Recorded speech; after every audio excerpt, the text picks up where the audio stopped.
So hey guys. Welcome back to my channel. This is part 1. What if Naruto was a son of Sirzechs Lucifer and Grayfia in high school DxD? But before I start, you guys have to use 1000 year of death jutsu on the like and subscribe button until they change their color. And hit the bell icon if you don't want to miss the next part.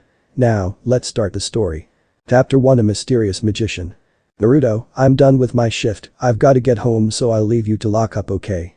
A girl's voice called out to Naruto. He was working the evening shift at his local convenience store, a job he had taken up for 2 reasons. 1. After his parents' death in a horrific train wreck at the start of the summer, he had to find some way to pay the bills, and while his parents had already paid off the house and insurance payouts would keep him going until he graduated, without work, he would have no money to do the things he enjoyed. The second reason had just left, the daughter of the owner of the convenience store, who was also a part-timer, Carolyn. A short buxom foreigner with long, wavy ginger hair had caught his eye one day when he was in the store shopping, and when she noticed that his gaze was on her for a little too long, she asked him what was wrong. He responded with the first thing that popped into his head, "Do you have any openings for part-timers?" She simply smiled at him and handed him an application form.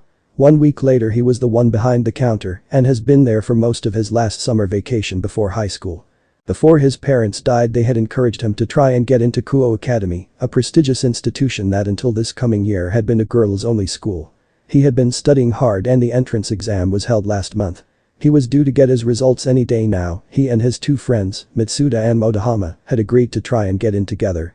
The 3, known to most as the Naughty Trio, had agreed to try and get in order to form harems from the girls at the school. However, after the train wreck, Naruto had another reason on his mind to get in, making his parents proud. Ever since they had passed away, Naruto had spent more and more of his time studying and less time hanging out with his friends. They still came to see him every so often. They once came into the store while he was working, and when his friends asked him why he was working there, he just pointed over to the checkout where Carolyn was standing. They'd gotten the idea quickly. Ring. Naruto was brought out of his thoughts when someone entered the store. At this hour, really? Naruto thought, looking at the darkness outside the storefront windows. The girl who entered was small with white hair that had cat pins threaded through it. If he had to guess, Naruto would say that she looked to be a year younger than he was. He thought she looked pretty cute but wondered why she was out at this late hour. "Welcome," Naruto said with a rehearsed smile. The girl didn't acknowledge him and simply went to the sweets aisle, emerging with more sweets than she could realistically carry. She brought them over to Naruto and placed them on the counter, along with a 2,000 yen bill. Naruto rung up the purchase and asked if she needed a bag. The girl nodded and walked out with sack of sweets. When the girl left, Naruto began closing up the shop. He turned the sign around, locked the front door, and took the trash out to the back alley, locking the back door behind him. There was another thing about him that few people knew. Ever since he was young he could use magic, even he wasn't sure how. When he'd told his parents about it, they were just as confused as he was. That was the day when they told him that he was actually adopted. It was a shock to him at the time, but since then Naruto had come to terms with the fact, although he did find himself wondering on slow days who his birth parents were and whether they knew about his other secret. Shaking his head to clear his mind, Naruto took the bags of trash and set them in the bins, pressing them down so any passerby would be unable to see what he did next. Focusing his magic into his hand, he created a small ball of black and red magic in his palm. He called it ruination, or destruction, since this particular magic destroyed anything it touched. He quickly used it to destroy the bags of trash, saving space in the bins. He always did his best to make sure that no one ever saw him use his magic, but today, it seemed that he was negligent as a man with long silver hair ran into the alley, looking fearfully over his shoulder. Naruto overheard the man speaking to himself. "Damn it, Hines, just had to come to her territory, didn't you? Crimson Ruin Princess really is an appropriate name, that bitch is terrifying." That's when the man noticed Naruto. "Lucky me, it seems I won't go hungry tonight at least. Sorry boy, but this is the end for you." The man walked up to Naruto and began licking his lips. Naruto backed up a bit and held his arms up to block whatever attack was coming. "Stop right there." The voice of a young woman came from the entrance of the alleyway. "In the name of House Gremory, I have been sent here to end you, Heinz Collenheim." "Oh, we have a civilian, Kaneko, grab him." On it. A figure launched herself towards the madman, but the alley's shadows seemed to move to cover her face, keeping Naruto from getting a look at anyone other than Heinz. The figure knocked him to the ground with a clothesline. But then screamed out in pain when he bit her arm as she hit him. In the second that it bought him, the man managed to throw the girl back towards her master. Naruto at this point had turned to run away. "Not so fast, little snack," the man yelled, giving chase. Naruto turned around for a moment and used his magic to create a wall of ice between him and the madman. Using the time at bottom, Naruto ran home as fast as possible, already ruling out getting the authorities due to his magic use and the sheer weirdness of the event. It's not like they would have believed his story anyway. When all was said and done, there wasn't even a shred of the stray devil's clothing left. Kaneko, the girl who'd bought sweets from Naruto earlier, held her arm where Heinz had bitten her. Despite the rook's defensive prowess, the creature's jaw had the strength of a vice, and it certainly left some damage. Meanwhile, her king was inspecting the wall of ice. This was magic. Did he even use a casting circle? Ria's Gremory wondered aloud.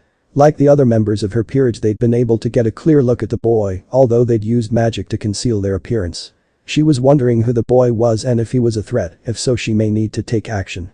Her knight broke her train of thought, jumping down from the roof where she'd stationed him to cut off the stray devil's escape. However, he'd been beaten to the punch by the one who created the ice wall they'd used to corner the stray against. Ria's, if I may, he used a magic circle, and at that speed the spell had to be second nature from practice or instinctive for him. But that's not the most interesting part. The blonde-haired boy said with a troubled look on his face. The magic circle was identical to that of the Lucifuge family. How is that possible? Ria's wondered, eyes widening in surprise. The last of their line is Grayfia, there isn't even a second or third cousin left after the war. She thought to herself before giving her orders out to her servants, Akeno take and preserve a piece of this ice, we'll get it examined later. Kaneko, Kiba, I want you two to look into who this boy is, we need a name, date of birth, family, anything you two can find. His name is Naruto. Kaneko said matter-of-factly. How do you know that? Ria's asked, surprised. It's what his name badge said. I bought sweets from him earlier. Kaneko said plainly. Well, that's a start. Ria said, a slight smile coming to her face at their fortune before dismissing her peerage for the night. Chapter 2 Family Reunion. Naruto had more or less decided to ignore his strange encounter in the midsummer as fall rolled around. While he was worried about what had occurred, he had been unable to see anyone other than the silver-haired man during the actual event, attack, he wasn't sure what to call it. When he'd returned to work the next day, he had found no trace of the man or his attackers and had sensed something strange in the alley's atmosphere that he was unable to name. The best way he could describe it was that it had given him the same feeling in his body as when he used his magic. All that he learned from the attack were two names, Kaneko and the Crimson Ruin Princess, but without knowing who those people are, Naruto was left grasping at straws. Out of options, he had decided to push the incident from his mind and focus on the end of his junior high career. He was one of the few lucky males that had managed to get through all 3 stages of enrollment for Kuo Academy, and now he returned to school, but remained distant with his friends. Neither of them had passed the interview section of the enrollment process and were focusing on getting into a nearby high school if possible. This meant Naruto should have been alone at lunch and after school, as he was unable to hang out with the pair.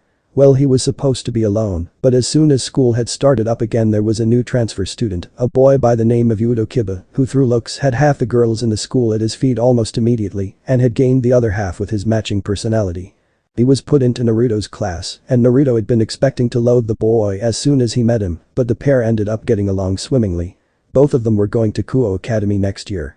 The two were sitting on the rooftop of the school eating lunch while a few girls hung out by the roof's entrance, stalking Kiba, who was acting like he didn't notice. So are you planning on joining a club in high school? It's a bit late for junior high, but you can't exactly be a full-time naughty again next year. You could end up getting expelled. Kiba warned as he prepared to take a bite of food. Very funny, pretty boy, I'm not sure. How about you, Kendo again?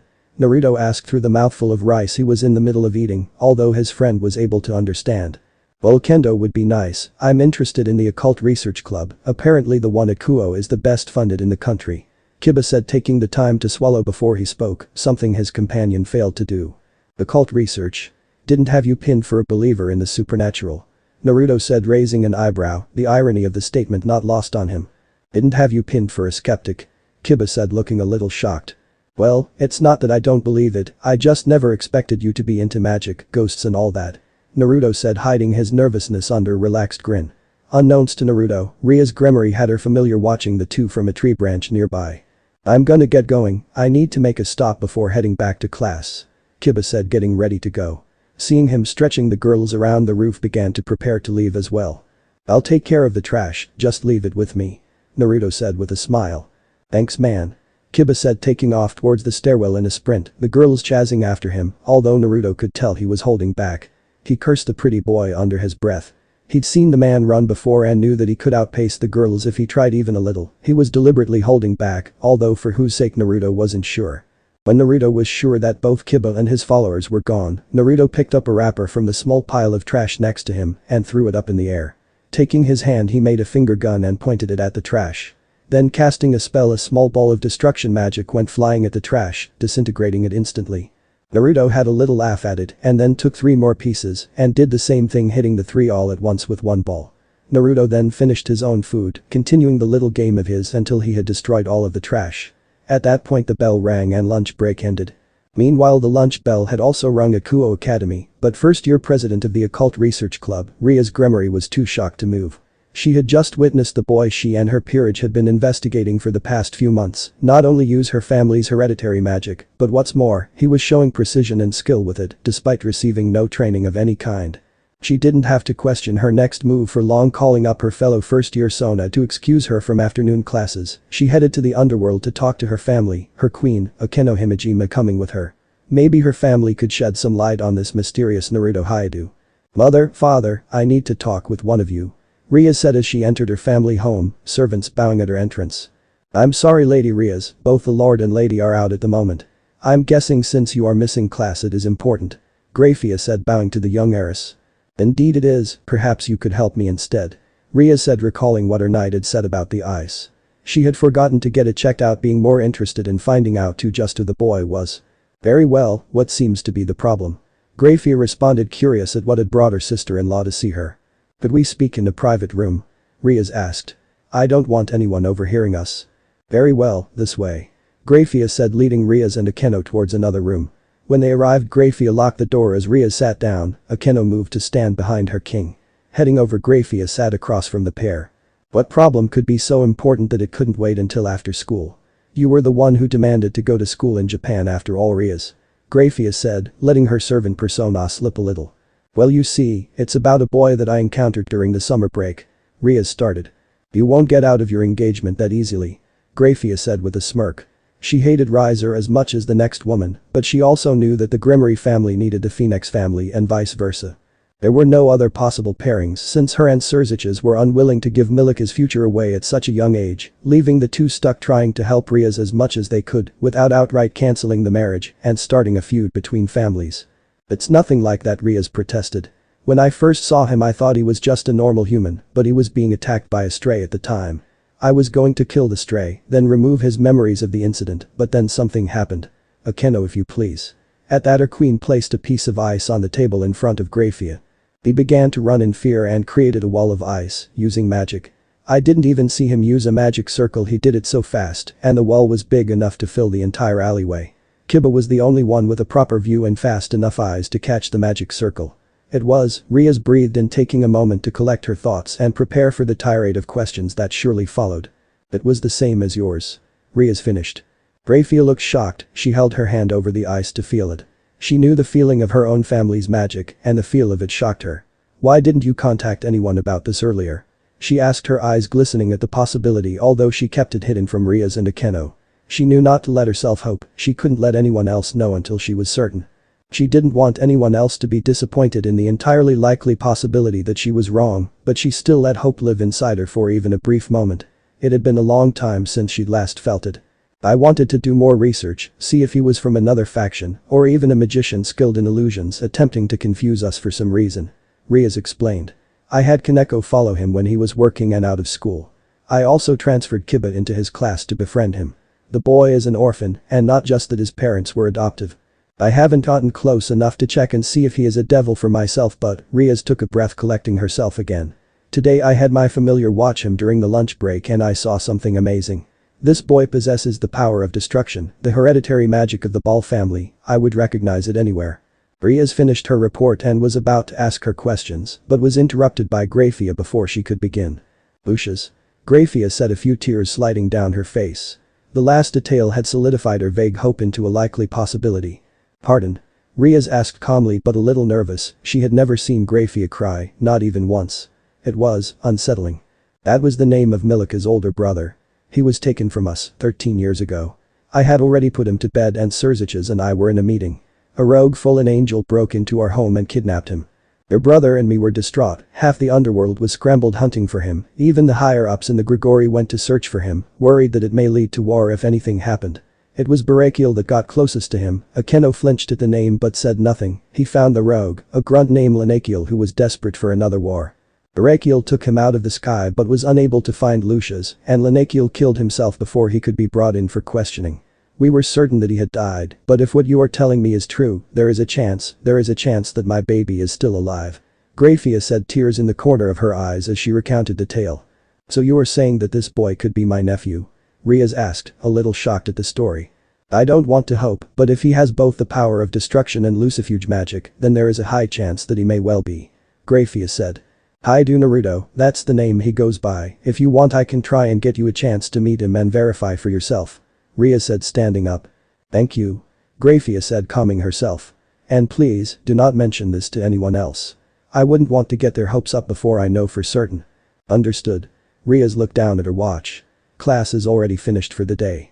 Riaz muttered as she created a magic circle to talk to her knight, knowing he would be out of class already. Hiba, I need you to get Naruto to come over to your place tonight. I don't care how you do it, sleepover, girls, porn, but do it. Kidnap him if you have to. Riaz said into the circle. Yes Prez, Kiba responded uncertainty, but Riaz ended the connection before he could ask any questions. Grayfia, we can meet with him tonight, would you like to clean yourself up? Riaz asked. I shall go and change, I will meet you at your knight's abode shortly. Grayfia said calmly. Despite the news she was still a maid in the Gremory household and she had to maintain her appearance. Later that day. So you said this friend of yours is a student at Kuo Academy? Naruto said as he and Kiba walked down one of the corridors in the apartment building Kiba lived at. Yep, she's very smart and popular. She's in charge of the occult research club, so that's part of the reason that I'm going to be joining it. In fact she's the entire reason I'm joining it, Kiba said thoughtfully, his words holding a deeper meaning than Naruto knew. Ooh, got a crush on her or something? Naruto inquired playfully, a troublesome twinkle in his eye. Maybe I should leak the news to your fan club, that would certainly cause a reaction. He was grinning at the thought because seriously, who had a fan club dedicated to them in middle school? Shut up Dumbus, and please don't say anything inflammatory tonight, she and her family aren't the kind of people you want to be on the bad side of. Kiba warned, smacking his friend playfully over the head. Got it, I'll keep my mouth shut. Naruto said as he pantomimed zipping his lips. Kiba just rolled his eyes. Kiba unlocked the door and stepped inside. In his living room sat two women, a silver-haired lady in a white dress shirt and a gray dress skirt. Next to her was a red-haired girl in a Kuo Academy uniform. Naruto had just enough time to take in the two's appearance before a third girl entered the room from the kitchen carrying tea. She was also in a Kuo Academy uniform and had long black hair tied back in a ponytail. Ara, you must be Naruto. The black-haired woman said, looking towards the door. Naruto, this is Akeno Himejima, she's the vice president of the occult research club. Kiba said. Naruto looked at her, nice to meet you. Riaz stood up and took a look at him, finally getting a good chance to sense the power within him. He was definitely a devil, although she couldn't be sure if he knew it, especially since he'd been raised by humans. I am Riaz Gremory, it's a pleasure to meet you as well Naruto. The pleasure is mine. Naruto said, starting to struggle a little to avoid looking at her very large chest. He turned to look at the only woman who hadn't introduced herself. Grayfia had been staring at him the entire time, unblinking. Her hands covered her mouth as tears ran down her face. When Naruto looked at her she found herself running over to him and throwing her arms around him in a hug. Naruto started. This is Grayfia Lucifuge, she's Kiba started to say before looking at his king for guidance, unsure of what was going on. I'm your mother, I can't believe I finally found you. Grayfia said, crying, a huge grin growing on her face. Mother? Naruto asked in disbelief. Grayfia backed away a little, tears still streaming down her cheeks, and a wide smile ran in between them. Summoning a magic circle she held it out so he could get a proper look at it. Seeing the symbol, Naruto's eyes widened in recognition at the symbol he saw every time he cast his ice magic. I'd know those eyes anywhere, I could feel it as soon as I saw you. As for proof, Grayfia said, I already know you can make a magic circle like this one. Don't do any magic but make the circle at least. Naruto did as the woman commanded, a little shocked that someone else could do magic other than him. Summoning magic to his hand he created the circle, holding it out next to Grayfia's. Every devil in the room could see that the two were identical. It's really you. I can't believe I finally found you. Grayfia said, pulling her son into another hug. Naruto was shocked to say the very least. He was expecting to meet some high school girls tonight and learn about what high school would be like, not meet his biological mother. He pushed himself away from the woman, now claiming to be his mother. While the circles had shocked him, he wasn't going to just believe a stranger immediately. He needed something that only his real parents would know, something he'd never told anybody, then it clicked. His other secret. Something he'd found out as a child and kept secret from even his adoptive parents out of fear. Okay, if you think I'm your son then prove it. There's something different about me. Something that other people don't have, and it's not magic. Not even my adoptive parents knew what it was. What is it? He'd expected a moment of hesitation, but Grayfia only smiled wider while the girl, Riaz, let out a knowing chuckle. Would it happen to be these? Grayfia asked, letting out her wings. Following her example, Riaz, Kiba and Akeno did the same. You have them too? Naruto asked, a little shocked. Seeing them, he let out his own pair too. He was shocked, he'd finally found others who knew what he was. Who he was. They were his family. He began to get mad, they were his family. If you're my mother, then how come you didn't raise me? How come I was found in a puddle of freezing water in the middle of a stormy night by a couple of humans? Why is it now, when I'm finally getting used to coming home to an empty house, that you show up? Naruto yelled angrily. He didn't know it, but he was crying, trying to figure out why he'd been cast away and abandoned. Was there something wrong with him? Did they not want him? If they didn't, then why now did they come to claim him? You were stolen from us. I looked everywhere I could to find you. All of us did, but there was no trace of you. We spent 7 years searching, scouring every part of the world, following every tip, every lead. We moved heaven and hell to look for you, and we searched in both while we were at it, but there was nothing. It was like you'd vanished off the face of the earth. Eventually, we had to stop searching, but we never stopped hoping, dreaming that you were okay. Grayfia pleaded with tears in her eyes at the look her son was giving her. The amount of pain she saw there physically hurt her heart. This is all too much, the magic, you being my mother, me being kidnapped. Just let me think for a minute. Naruto said, collapsing onto the couch. Let's just talk this out for a bit. Grayfia hesitantly sat down next to him, unsure whether it would be appropriate to reach for him or not. Riaz, you can go ahead and tell your brother. And thank you, you have no idea how much this means to me. Grayfia said, turning to her sister-in-law. I'll go and get my brother then, and hey, I get a new nephew to spoil out of it. It's not all bad for me. Riaz said, making a magic circle on the floor. Kiba, Akeno, come with me, we'll give them a chance to talk alone for a bit. Riaz said as she and her 2 servants took off. I can't believe any of this is really happening. Naruto said. I have so many questions. Well, I'll try to answer as many of them as possible. Is it alright if I call you Naruto? Grayfia said, struggling to use his human name. It's fine. That's what all my friends call me, and you are my mother. He still hesitated saying it, but I want to know, what was the name you gave me? The name we gave you was Sirzechs Lucifer Grayfia. Grayfia said. Your father, my husband, Sirzechs, will be joining us soon. Hopefully, once he is here I can explain your family name a bit better. Well, how about we get to the elephant in the room, why is it that we can do magic? Naruto asked, putting a hand behind his head nervously. You might not want to hear this, but Grayfia paused for a second. We aren't exactly human. Naruto took it better than she expected, rolling his eyes. Obviously, we have freaking wings. But what are we? We're devils, there's a lot more to it than that, but the short version is we are the kinds of devils that they talk about in the Bible. Grayfia clarified, a grin still on her face. At least her son was coping well enough to be sarcastic with her. That explains why it hurt every time I was dragged to a church as a kid. Naruto noted, shocking Grayfia. Who dragged you into a church? Grayfia yelled was a little furiously. If he was taken to a church, then someone there could have recognized him as a devil, he could have been killed. Well, there was this girl. Naruto said, his face blushing a bit. We were good friends when we were younger, but she had to move away a couple of years ago. Anyway, Grayfia coughed to get back on topic. I've been told that your adoptive parents are already, you know. Yeah, they died earlier this year. It was a train wreck, there were a lot of people killed, guess they were just unlucky. Naruto said, his face turning downtrodden. Were they good people? Grayfia asked hesitantly. The best. Naruto said, a light smile on his face, but sadness behind his eyes. It was at that point that another magic circle appeared on the floor. This time a man with red hair entered the apartment, his eyes darting around wildly. He noticed Grayfia and Naruto running over, he wrapped both of them in a hug.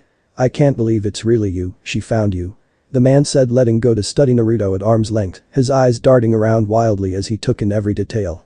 Naruto, this is your father, Sirzechs Lucifer, he is one of the 4 Satans currently ruling the underworld. Grayfia said calmly. I'm gonna need a history lesson on this soon. Naruto said, sitting back down, his head hurting slightly at all the revelations he was experiencing in one night. We can get it sorted out later. Sirzechs said, sitting down next to Grayfia. He ran his hand through his hair nervously, a habit Naruto and him unknowingly shared. Sorry, I just can't really believe it. After all this time you were right under our noses. It would be funny if it wasn't so sad. Under your noses? Naruto asked. You know Kuo Academy, well I along with my mother are on the school board, so we are in this town quite a bit. Not to mention Riaz and Sona attend the school here, so it's kind of impressive you managed to avoid us this long. Sirzechs said laughing a little. If we didn't find you this year then we would almost certainly have found you next year when you started attending. So what are we going to do now? Grayfia asked her husband. Well we can't exactly kidnap Naruto, but now that we have finally found him we aren't just going to leave him alone again. Sirzechs said.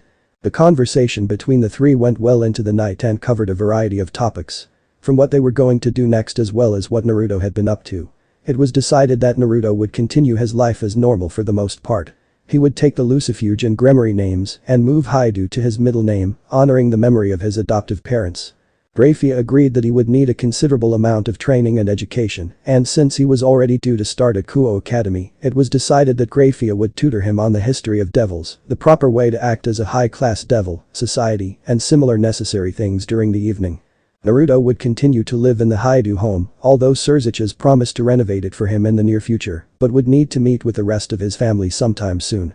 Naruto also noted that his finances would be handled by the Gremory family, and with his mother tutoring him, he would need to leave his job at the convenience store.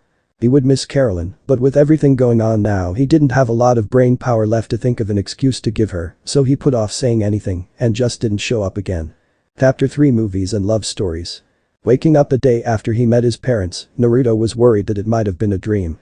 He checked his phone and saw the picture that he'd taken the night before staring back at him. Everything was real. He was a devil. He wasn't abandoned, he was kidnapped and most importantly, he had a family again. That last part was super important. Not being human was a shocker, but he'd known something was off ever since he'd first realized he'd had wings.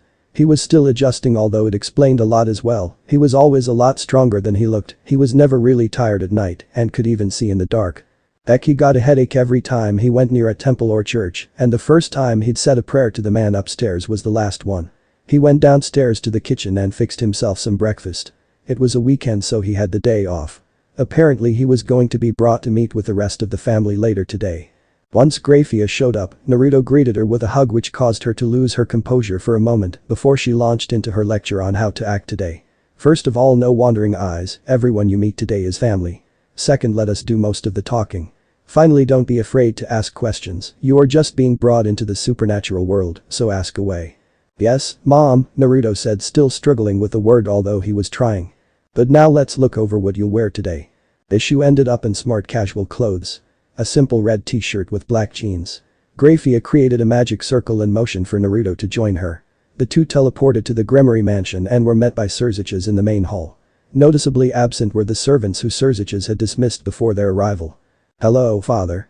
Naruto said tentatively. Sirzechs was very well dressed in what appeared to be some kind of robe, he wouldn't have looked out of place as a final boss in a video game, Naruto thought. Hello Naruto, how are you feeling? Sirzechs asked.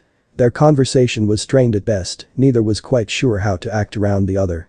Suddenly being told that he had a family again was still messing with Naruto's head, while Sirzechs on the other hand had no idea what kind of person Naruto was, although he was looking forward to getting to know him. Terrified. Naruto admitted. Don't worry, you'll do fine. Sirzechs assured his son resting a comforting hand on his shoulder. Now come on, let's not keep your grandparents waiting. Entering the dining room, Naruto stood tentatively behind his parents hidden from sight although he could see fine. He saw at the table two young-looking women, a mature-looking man and a young boy. The boy looked like Naruto did when he was younger, except he had red hair like Sirzechs. Naruto recognized the red-haired woman as Riaz, Kiba's master and his aunt. Which left him to assume that the last two were his grandparents. The man had the family's signature red hair, whereas his grandmother seemed to be where Naruto got his brown hair from. Oh Sirzechs, Grayfia, what a surprise, we haven't had you two visit together for so long. The older woman said, a smile on her face. Tell me, is it for work or pleasure? Her face looking almost disappointed that they might answer with the former. A bit of both actually. For you see, we have some very, very good news. Sirzechs said, barely containing his excitement, a grin on his face he was unable to hide. For someone of his stature, getting to not only see his family, but have good news to share when doing so was rare. Riaz had a very self-satisfied look on her face knowing of the announcement and her role in it. And judging by your sister's face, I assume she knows about it already. The older man said, a cheerful twinkle in his eye. Only because she was the one that found out first. She was the one that told me and Grayfia about him. Sirzechs said, dropping the first hint. Him? Venelana asked, thinking through the possibilities in her head. She then noticed the power that Grayfia and her son seemed to be trying to hide behind them. It felt so familiar to her. It couldn't be. She muttered shocked, placing her hands over her mouth as tears sprang to her eyes. What? Her husband asked, noting her reaction. Sirzechs put down his cutlery and stood to pay full attention to the situation, his expression serious, all cheerfulness gone in an instant. Yes, a while ago a particularly interesting person showed up when we were dealing with a stray devil. A devil pure-blooded that could control the power of destruction and cast high-tier ice magic. I approached Grayfia yesterday about it, and last night I had Kiba bring him along so we could meet him. Riaz explained, a grin on her face as she shared the beginning of the story. Once I saw him I was almost brought to tears. You are correct in your assumption, Lady Gremory, last night we found our son. Grayfia said, keeping her composure but hiding a smile. She didn't want to admit that she'd cried at seeing him again, it didn't go with her reputation as the Ice Queen. Lucius, you found him? Sirzechs asked in shock, falling back heavily onto his chair, a hand raised to his forehead. Well, he isn't going by that name anymore, allow me to introduce Naruto Gremory, our eldest son. Your older brother, Sirzechs. Sirzechs said, grinning triumphantly as he and Grayfia stepped aside, unveiling Naruto. Hi. Naruto said, giving an awkward wave to his family. His real one, who he was meeting for the first time, at age 16. The family sat down and ate together, all interested in hearing Naruto's tale. Naruto explained how he was adopted by the Haidu family and that they had sadly died in a train wreck in the summer. He told them about his upbringing, his efforts to get into Kuo, and his training with magic on his own. He noticeably left out all the more naughty parts of his life, not wanting to make them think he was one even if it had been true. Eventually they reached the present and what would happen next. So Naruto, you said you were going to be starting a Kuo next year, correct? Sirzechs asked, stroking his goatee thoughtfully. Yes, I already have everything sorted out, I just need to get the uniform and make it to the end of this year. Naruto explained. Well, we will need to make sure you meet with Sona before then, we want to avoid any misunderstandings once you get there. Sirzechs said as he thought of all the things that would need to be done. She's the heiress of the Citri family, another high-class devil family, and controls the student council there. I can imagine they will want to know if we send another child along to the school. Actually, we should probably make the rest of the devil world aware that we found him. Grayfia reminded the family. Good point, but before that we will need to make sure that Naruto gets a feel for the underworld. Can't make him the center of attention without him knowing what's what and who's who. Sirzechs said. How would you feel about heading out tomorrow for a bit, Naruto? You and Grayfia can head out and see the sights. Learn a bit about the underworld before you're thrown head first into it. That actually sounds like a lot of fun. It could be fun to just go and explore a little. Naruto said, eager to learn more and spend some time with his birth mother. Alright, then you and Grayfia can head out tomorrow. Sirzechs said. Which reminds me, do we have a room for Naruto for the night? I already set one up ahead of time, my lord. Grayfia said with a slight bow. None of that right now, you are family and now is a time for celebration. Sirzechs said. Lazarus, get the sake. A butler nodded and went to grab a bottle. Sake? Naruto asked quietly. Riaz, who was sitting on his right, leaned over and whispered, most of the family are really into Japanese culture, Dad particularly likes the drinks. Mom claims to not be interested, but I saw her reading a manga once and she seemed to be enjoying it. Milika's just started Drago Soapball. Ah. Naruto exclaimed in understanding, although he was a little confused about why devils would be interested in Japan, since most of them dressed like European nobles. The following day Naruto woke up in the room that his mother had prepared for him in his grandparents' mansion. The room was almost as big as his own house. He remembered that he was supposed to head out with his mother today, so he went and got into the shower in his ensuite bathroom before getting into some casual clothes. Ones that were noticeably more expensive than what he'd worn yesterday. As he finished he heard a knock on the door. Hello? He called out. Naruto, it's me. His mother responded. Oh, you can come in. Naruto said. The door opened and she walked in dressed in her usual maid outfit. You're already dressed? She asked. It's still quite early in the morning. You could sleep more if you want. Yeah, I got up a while ago. It's probably due to the early hours I worked at the convenience store, and since we're heading out today I figured I would just get ready. Naruto explained. Well, except for the servants, you are the first one up. Grayfia informed him. And you? Naruto noted. Well, I fall under servants since I am the head maid of the Gremory family. But I'm still your mother, so don't think you can get mouthy with me. Grayfia said, smiling a bit. Well, shall we get going? Naruto asked hopefully. His stomach growled to inform him he still had to eat. Breakfast first? Grayfia asked, raising an eyebrow at the sound. Good point, lead the way, Mom. Naruto said. Grayfia was taken aback by getting called mom, but she quickly buried it, hopefully things would keep going this well. After breakfast Naruto and Grayfia walked around town for a few hours. They went to a few famous historical sites and a museum, giving Grayfia a good chance to catch Naruto up on the basics of devil history. The details would come later during their nightly lessons. After that they went to a mall so Naruto could see the similarities and differences between devil and human culture. While they were walking around, Naruto and Grayfia got separated from one another when Naruto spotted a poster outside a movie theater that caught his eye. The next thing he knew, he couldn't see Grayfia anywhere. Not only that, he couldn't call her or anyone else, since he only had Kiba's phone number and he was in Japan, so he wouldn't be of any help. Naruto was turned around and a little lost when a voice called out to him. "You there?" A young girl's voice called to him in an aggressive tone.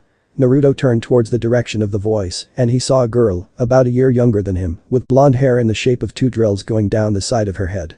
She was wearing a red aristocratic dress and was pointing at him aggressively.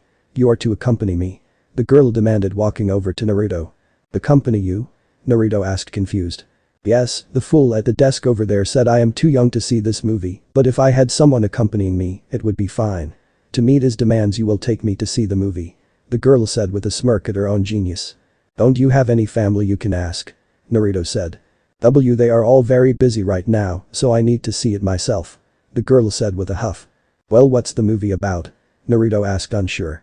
He would rather kill himself than go to some pony flick with a princess who makes friends with all the birds through the course of a music number, and judging by the one he was asking, that looked like the kind of thing she'd be into. "You haven't heard of it yet?" the girl asked, clearly shocked. "No. It's the 3rd time they made this story into a movie. It's based on the true story of Sirzechs Lucifer and Grayfia Lucifuge and how they first fell in love," the girl explained. "Seriously?" Naruto asked in disbelief, a grin growing at the thought. "You've never heard of it? It's the most popular love story in the underworld," the girl said, holding her hands prayer style while a love-struck look appeared in her eyes. "Well, I've got to see it now," Naruto said with a grin before remembering. "But I don't have any money." "Then how about this, I buy you a ticket and you come see it with me so we can both watch it," the girl offered. "That would be awesome.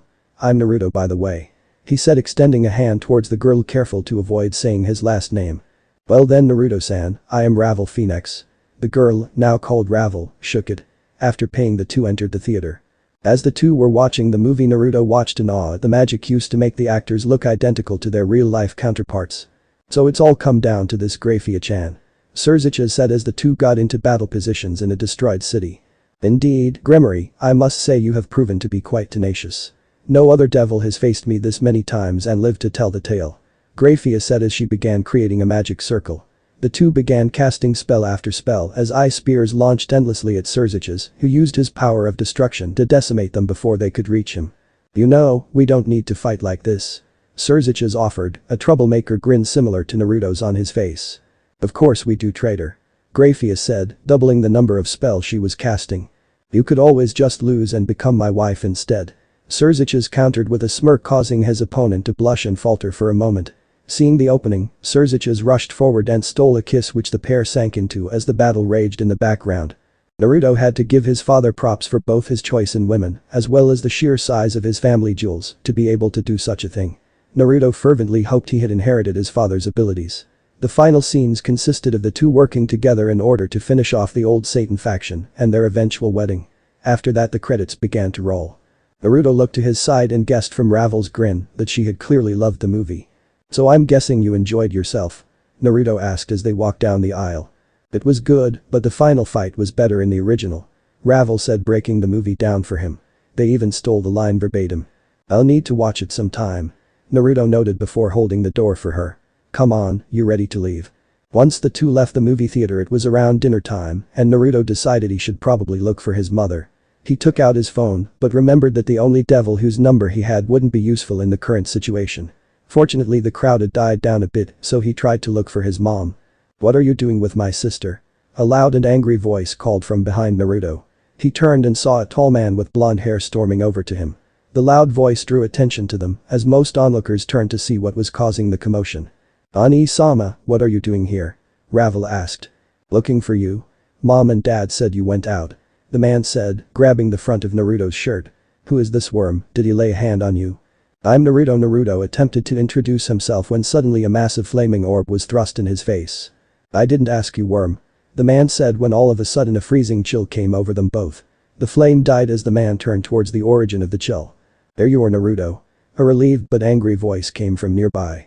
The three devils turned and saw Grayfia walking over looking displeased, the crowd parting for her like the Red Sea to Moses. The woman had a cheerful grin on her face, although all three devils could see that it didn't reach her eyes. Simultaneously 3 gulps could be heard. "Grayfia-san, to what do I owe the pleasure?" The man asked, his voice respectfully calm as he shivered slightly. "Riser Phoenix, I would ask you to unhand my son." Grayfia said, her smile still plastered on her face. Riser complied though he looked shocked at the news. "Your son?" Ravel said, shocked as she looked between Grayfia and Naruto, the latter of whom was grinning sheepishly as he rubbed the back of his head. "Indeed, Naruto Lucifer Grayfia, myself and Sirzech's eldest son." Grayfia explained, "Now then, Naruto, it's time we got back, don't you agree?" Naruto nodded and followed after his mother, before turning back to wave goodbye to Ravel, who couldn't help but move her mouth up and down in shock. "I'll talk to you later, Ravel, thanks for the movie." Naruto got a stern talking to from Grayfia once they got back to the mansion, but he had to get back to Earth, so he explained what happened to his parents, who were both embarrassed to find out the son had seen the movie based on them. Naruto played video games with Milikas a bit, but he eventually headed home. Some good did come from the confrontation though. Naruto and Ravel became quick friends. They met up so he could watch her copy of the original and first remake of the movie. After that the two kept meeting to watch other movies, mostly romances since that was what Ravel enjoyed the most. Naruto kept watching because he enjoyed hanging out with Ravel, and he was learning a lot about devils from watching the movies. Chapter 4 Astray and a Night. When Naruto returned to school after reuniting with his family, things changed almost immediately. Within a week they had been able to change his name and officially register him as their son. He supposed the devils had more connections than he had first assumed. More than a few people asked him about the sudden name change, but he simply said that he had met his birth family and that they had been looking for him for years. A few people started rumors that he was doing it for attention, but they were quickly snuffed out by none other than Kiba. Some girls were talking about it and Kiba mentioned that he'd been there when Naruto met his mother. After hearing it from the school prince, the girls were all down with the change. Naruto also decided that with a new name would come a new him, so he rounded up all of his old erotic magazines and began to burn them, but not before looking through them one last time. He also took the time to read any books he could find that related to the supernatural. While some of it was obviously made up, he was able to learn quite a bit. His lessons on Devil Society in the evenings with Grayfia went by faster than he expected, but there was one part in particular that stuck out to him. "So high-class devil males will sometimes take multiple wives in order to ensure heirs?" Naruto asked his mother, a little shocked. "Yes, though your father and grandfather only love one woman, some will take multiple in order to ensure heirs. While others will just simply claim women as their own in order to build a harem. One example is Riser Phoenix, Ravel's elder brother. His peerage is filled with 14 women, all of whom are bound to follow his will no matter what. This man is Ria's fiancé, unfortunately." Grayfia said, a look of distaste on her face she failed to hide. "If he's so bad, then why is she marrying him?" Naruto asked blankly.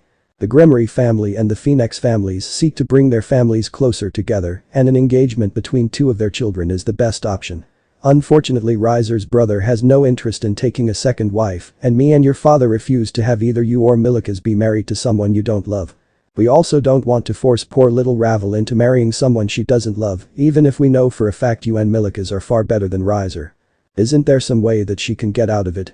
Naruto asked, looking deep in thought. "Well, the contract does state that if she or a champion of her choice can beat Riser or a champion of his choice in a rating game, then she can dissolve the engagement, but Riser is extremely powerful, so the chances of that happening are near zero," Grayfia said, looking a little dejected. A week before he started high school, Naruto was taken to have his evil pieces set up, and by the time he was walking into Kuo Academy, he was officially a high-class devil. The first thing he had to do was meet with the student council president and his aunt. "Ah, Naruto, welcome," Kiba said, opening the door for him as he entered the occult research club. "Thank you," Naruto said, taking a seat on the sofa facing Sona. "Alright, thanks for coming, let's begin our meeting. First up on the agenda is ground rules for peerage recruiting. Naruto, you have your evil pieces now, yes?" Riaz asked. Naruto nodded his confirmation. "Alright, whenever one of us finds a potential member, we need to inform the others in order to avoid disputes. Sona, if it's alright with you, I would like to give Naruto priority if there is anyone he wishes to use his queen piece on. It being the most important piece, I would like to make sure that neither of us stop him from getting his first choice for the position," Riaz said. "That sounds fair," Sona conceded. She didn't like the idea of someone sweeping in and stealing Tsubaki from her, so she accepted the rule on a moral point. Thank you very much, are there any prospects either of you already have your eye on? Naruto asked respectfully. Glad you asked. I'm keeping an eye on a boy in your year by the name of Saji. I'll see how he acts in school and I'll have my decision in a month or so. Sona said. Understood, both Grimmery said, making mental notes that he was off the table, for now. I've not got my eye on anyone in particular at the moment.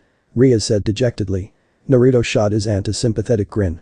Now that he knew her situation, he knew that she needed all the peerage members she could get. But she already had members, he was starting from nothing, so he thought he had the right to be a little selfish when it came to recruitment. He was a devil after all. Got it? Naruto said. Now with regards to devil work. Sona said, taking out a few sheets of paper. Rias will assist you with contracts and summons until you get a familiar. Sona put a color-coded chart down, showing how the city was divided up currently between the two kings, before laying a second down, showing how it would look in the future, when Naruto had gathered a few pieces. As for strays, both of us will take you on hunts so you can gain some experience. We take alternative shifts on hunting strays, and we will each take you on half of them, expect about one every 2 weeks or so. Once you've got enough peerage members, we'll include you in the cycle too. Sona said, taking out another paper. Finally, you will need to form a club in order to have your peerage be close by without drawing attention.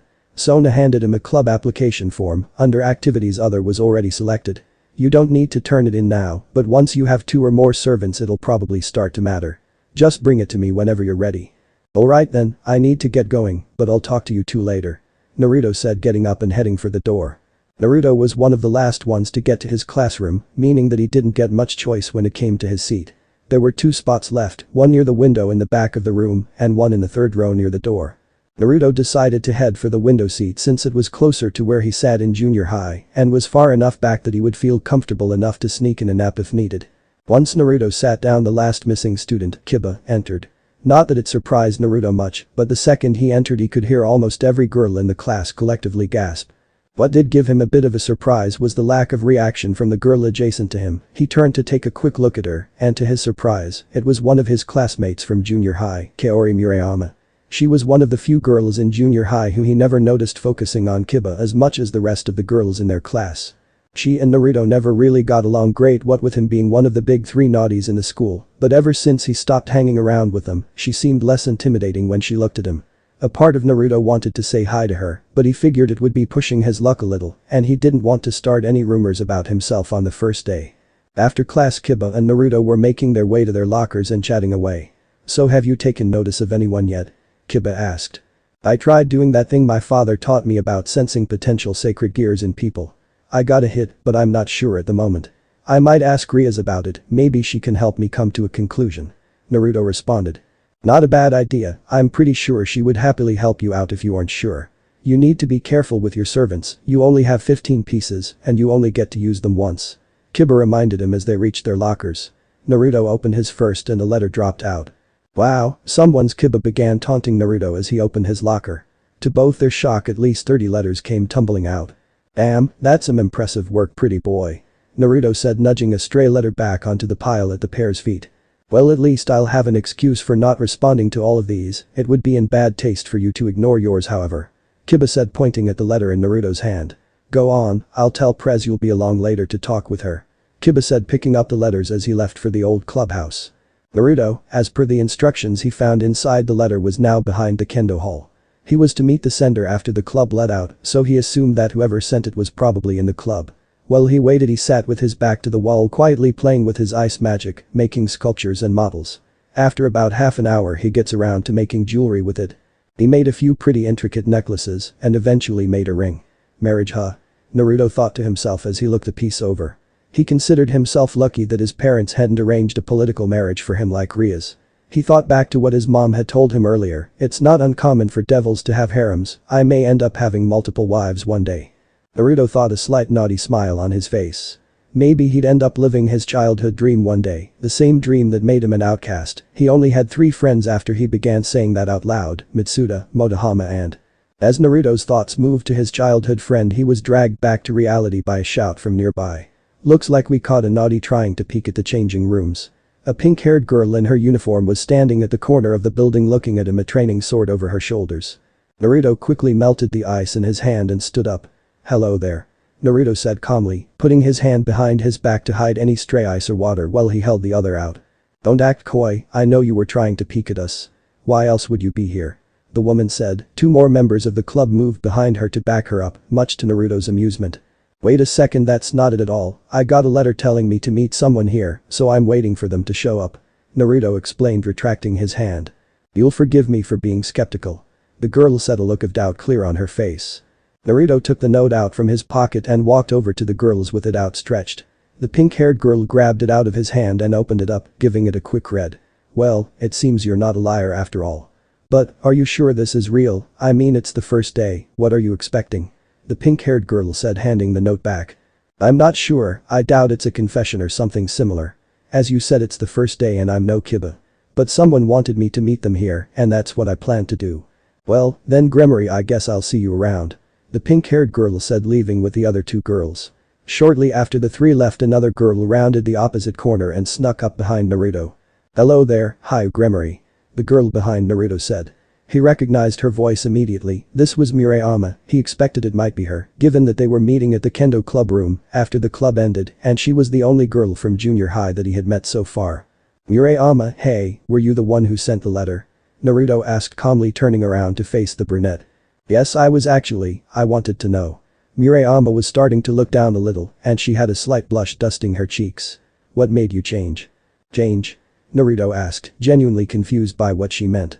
The name, stopping your naughty behavior, hanging out with popular people like Kiba, I hardly recognize you from before. After summer everything started changing, then suddenly one day you change your name and you seem happier than you've ever been before. Murayama said, looking away from him. Well, I stopped hanging out with Matsu and Moto because both of them were busy studying and since they weren't going to come here, I started hanging out with Kiba since he was also gonna go here with me. I would have asked to get to know you or some of the other girls better, but I figured that with my reputation from the previous years, it would be better to talk with a guy instead. Naruto explained with his hand behind his head sheepishly. As for the name change, Kiba was introducing me to some of his friends who would be in the year above us at Kuo, the two in charge of the occult research club, and when I got there they had another woman there, my biological mother. When she saw me she was convinced that I was actually her kidnapped son and we ended up doing a test to confirm it. After that I met with the rest of my family. Long story short, I'm from the same family as the president of the orc, Ria's Gremory. I'm actually her nephew and I took up the family name but kept my given name in memory of my adoptive parents. Naruto finished explaining and put his hands in his pockets. Is that all you wanted from me? That'll do for today. Hi Gremory, Murayama said. Just call me Naruto, it'll be easier for you to remember. Naruto said, taking off. Later, Murayama. Kaori Murayama commanded at Naruto's retreating backside. Naruto said, turning back to look at her. If I'm going to call you Naruto then you have to call me Kaori. Kaori said. Alright then, later Kaori, I'll see you in class tomorrow. Naruto said, taking off for the orc. Kaori quickly ran behind him and hugged him from behind, startling Naruto. Just so you know, I like this you a lot better than the old one. She said, quickly running off. Naruto stood frozen in shock for two reasons. One, he was just hugged by a girl of her own free will and the other was the power he had just felt coming off of her. It was definitely a sacred gear. He wasn't sure what it was but he knew that she would certainly be a good person to make his time skip. Naruto entered the occult research club and greeted the members. Hello everyone. Kiba and Akeno immediately walked over and began probing him from the sofa he'd lazily thrown himself down on. To think that our little Naruto is turning into a ladies' man. Oh, what's a girl to do? Akeno intoned, bringing a hand to her cheek for dramatic effect. So, any luck with that love letter? Kiba inquired, a grin on his face. I guess, the girl who sent it knew me in junior high and wanted to ask what happened to make me change so much. Naruto said. But she's also the one who I mentioned earlier. Naruto finished, looking at Kiba pointedly. The one with the sacred gear? Kiba said, now serious. Yeah, I'm sure. I don't know what it is though, is there any way to find out? Naruto asked, this time to Riaz, who was looking on at her nephew trapped between her knight and queen. Unless you can get it to awaken, I highly doubt that you will learn what it is. Best to keep an eye on her. Can you give me her name so that me and Sona can mark her off as potentially yours for now? Riaz asked, resting her chin on her interwoven hands. It's Kaori Murayama. Naruto responded. Alright, I'll let Sona know. Riaz said, making a magic circle with her hand to contact her friend. Later that night the orc plus Naruto went out to hunt a stray devil. There was a stray going around assaulting girls walking around late at night. That would be bad enough if it was a human doing it, but this former bishop was using hypnosis in order to make the girls do it with their own free will, then left them with the memories of what happened. Quite a few had suffered mental breakdown afterwards, and more than a few suicides had been blamed on the creature. The team had tracked him to an abandoned building, formerly a sports shop which he had lured a girl into minutes earlier. We need to get started sooner rather than later, every second we waste is a second he could be assaulting that girl. Naruto said anxiously. This was his first stray hunt and it was rather intimidating, but knowing what this monster was doing certainly made him feel better about what they were there to do. Alright, then let's enter. Kaneko, you have point, Kiba watch our flanks, Naruto, you, me, and Akeno are the main firepower. Rias ordered and the team moved towards the building. When they got to the door, Kaneko took the door down with a single strike. Knock knock. She deadpanned as the door flew to the other side of the building, clattering as it hit the ground. I think you're supposed to do that before you knock the door down, Naruto said as he walked past her into the room. When he entered, Naruto turned on the lights and was shocked with what he saw. Before him was the stray devil. It had taken the form of a very fat man in a greasy tight-fitting shirt and boxers. The shirt failed to cover the stray's enormous girth, so the entire group was treated to his hairy outie. But what shocked Naruto was the brown-haired girl in a Kuo Academy uniform. Kaori.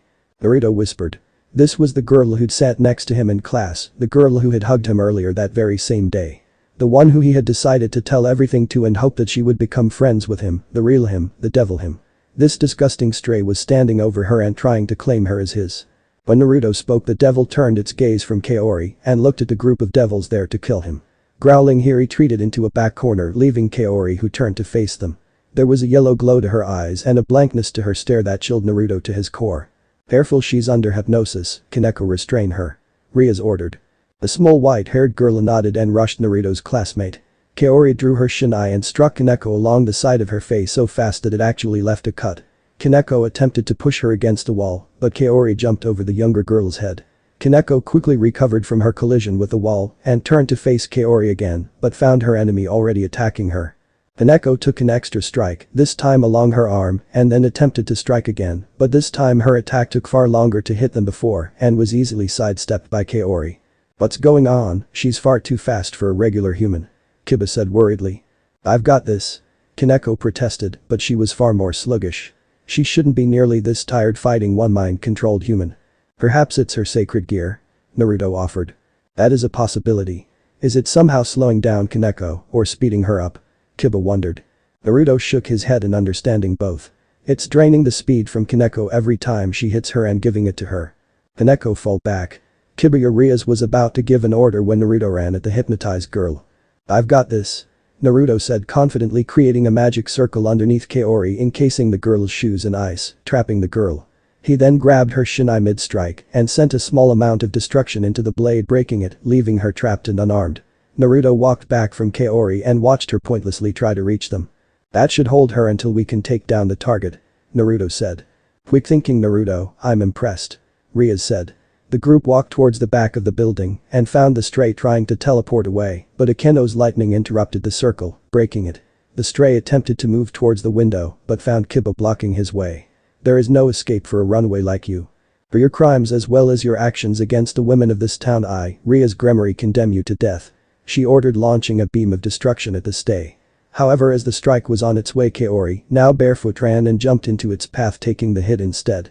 Naruto, in a moment of shock, anger, and clarity, charged in and destroyed the stray himself, pooling the power of destruction like he had seen Rias do previously. He annihilated the disgusting creature so that not even a hair of it was left. When Naruto came back to his senses, he looked to the other devils who had laid Kaori down, while Akeno and Rias tried fruitlessly to heal her. There was a large gash on her stomach from where Ria's attack had struck her, and even from a few feet away, Naruto could tell it was a mortal wound. Naruto, what are you doing here? Kaori asked as Naruto walked over to her. It seemed the death of the stray had broken his hypnosis control on her. I should be the one asking you that question. Naruto responded softly. I was walking home from the store when I heard a voice asking for help. I looked in the window and then I couldn't control my body. I ended up attacking you guys, and then Naruto stopped me, but, she began to break down crying. I'm going to die now, aren't I? She asked. I finally had a chance to get to know the real you, Naruto, and I'm going to die. How stupid is that? She wheezed out and attempted a laugh. Naruto was crying as well at this point. He wiped his eyes. You don't have to. Naruto said, summoning his evil pieces to him. I can save you, but, Naruto gulped, preparing for the worst. If I do so, you won't be human anymore. If you're trying to comfort me, it's fine. I'm just glad that I was once again able to see the real you. The boy I fell in love. Kaori whispered her last words too softly for anyone to hear as she passed away in Naruto's arms. Flashback, first day of middle school. Kaori Murayama was running late. She'd decided to stay late at kendo practice last night and had been too tired to wake up on time. She ended up rushing out of the house with a piece of toast in her mouth like some kind of an I'm girl. She'd ended up eating it too quickly and gave herself the hiccups. When she got to class, she took a seat in the second to back row, one seat away from the window and next to a messy brown-haired boy. She turned to introduce herself to him. "Hello there, my name is Kaori Murayama." She blushed and was about to look away embarrassed, but before she could, he whirled to face her. "Boo," he said loudly, giving her a shock. Acting on pure reflex, Kaori punched him in the face. "What was that for?" she asked angrily as he reeled backwards, clutching his nose. "I thought it might help your hiccups." The boy groaned, a weak smile on his face despite the pain. "I'm Naruto, by the way, nice to meet you too." "Thanks, I guess." "Hey, that actually worked." She put her hand to her throat and was shocked that his stupid idea had worked. Between the creative solution and the honest attempt to help, her first impression of Naruto was a pretty good one. She thought he was funny and at least a little kind. However, it wasn't until a year later, in their second year, when she started to have feelings for him. It was a hot summer day and she was just finishing her kendo training for the day. Once she got outside, the heat wave really hit her like a truck. She turned to go but heard a rustle behind the club and reluctantly went to check on the peepers. Naruto had revealed his true nature along with his friends, Mitsuda and Motohama. The three were known as the naughty trio, hated by most every girl in the school. As much as she hated it, Kaori did need to concede that she was a little flattered that they chose to peep on her and her club out of all the girls, especially since they were the club that was most capable of beating the crap out of them. As she walked around to the usual spot that they would peep from, the trio began to scramble. Like usual, Mitsuda and Motohama pushed Naruto down as they stood up, hoping to use him as a sacrificial pawn. Once the two started running, Kaori got ready to pursue them when she felt a rush to her head and fell over from heatstroke. Between the intensive training and the heat wave, it was a miracle she'd made it this far. She expected to hit the floor, but instead the last thing she felt was a pair of cold arms catch her before she hit the ground. The next thing she knew, she woke up in the nurse's office. As she opened her eyes, she felt the pleasant coldness of an ice pack on her forehead. She turned to her right and was shocked to see Naruto sat there with a smile on his face. "You had me worried there, Murayama. Are you sure doing training in this weather is the best idea? I know more than half the club skipped today because of the heat," he said, holding a grape soda out to her. She took it and was impressed with how cold it was. He must have gotten pretty lucky when he'd bought it. "Did you bring me here?" she asked. He nodded in response. "Just as well those two took off. It would have taken far longer to get you here if they were slowing me down, begging to take advantage of the situation." She furrowed her brow. "And you didn't do anything to me whilst I was unconscious?" "Of course not, you passed out suddenly. I was too busy worrying to mess with you. Besides, I've said before, I'd only do something like that with someone willing," he said, backing up, palms out in an attempt to pacify her. She opened the drink and took a sip. "Thanks," she said quietly. "I'll get going then, see you in class," he said as he took off. That seemed out of character for him, Kaori thought to herself as she watched him walk out of the room. Then she thought back to how he had acted in their first year, before he started hanging out with those two friends of his. This was more like how he would act before then. It was almost as if without those two he was kinder, more empathetic, more romantic. She shook her head. Where did that come from? Romantic? She was determined to never let herself think of the naughty as romantic again. Except she did, far more often than she would admit even to herself. It didn't feel like a crush though, not until after that fateful summer, when he got back from vacation. He was very different from the boy that had left. He was taller, sure, and he looked a bit more manly as well. She thought he had done weights or some heavy lifting during the break. She found out from her mother that his parents had died during the vacation. It stung her more than hearing that a classmate's parents had probably died. It was tragic, sure, but it's not like they were particularly close. Her official excuse was that she was just empathetic, but in the depths of her subconscious, a part of her was silently whispering, "Shame, you'll never get a chance to meet his parents." She tried her hardest to not think about him as much, but her mind kept on pushing her further and further away from her attempts at indifference to her classmate. He stopped peeping with his friends. It was then that she decided finally to repair the peephole that they had been using for years to protect the first years. Once Kiba transferred in and became friends with him, a deep dark part of her was yelling that she should have asserted her supremacy and claimed him when he was at his lowest. That she could have taken him and made him the perfect man for her. She did what she could to ignore it, at least until she started to see the changes happening to Naruto. He was acting less and less like a naughty every day. Then he changed his name, it was like he was trying to reinvent himself or something, like he wanted to stop being who he was before and show everyone that he was the boy she'd met on that day years ago. The same boy who'd scared her hiccups away in an attempt to help a girl in need, his damsel in distress. Though she never admitted it to everyone, she finally agreed to what her heart seemed to know for much longer than her head, she was in love. Back to present. Damn it. Naruto shouted, tears in his eyes. Ria's peerage took a step back at the waves of power flowing off of him. Even if he was new to it, he was a high-class devil, and aside from Ria's all the others were low-class. Even Akeno, who just earned her middle-class status, found herself struggling to stand up straight, while Kiba and Kaneko were almost on their knees due to the pressure. Naruto Rias tried to talk to her nephew, but he wasn't paying attention. Naruto. She shouted this time, and succeeded in getting his attention.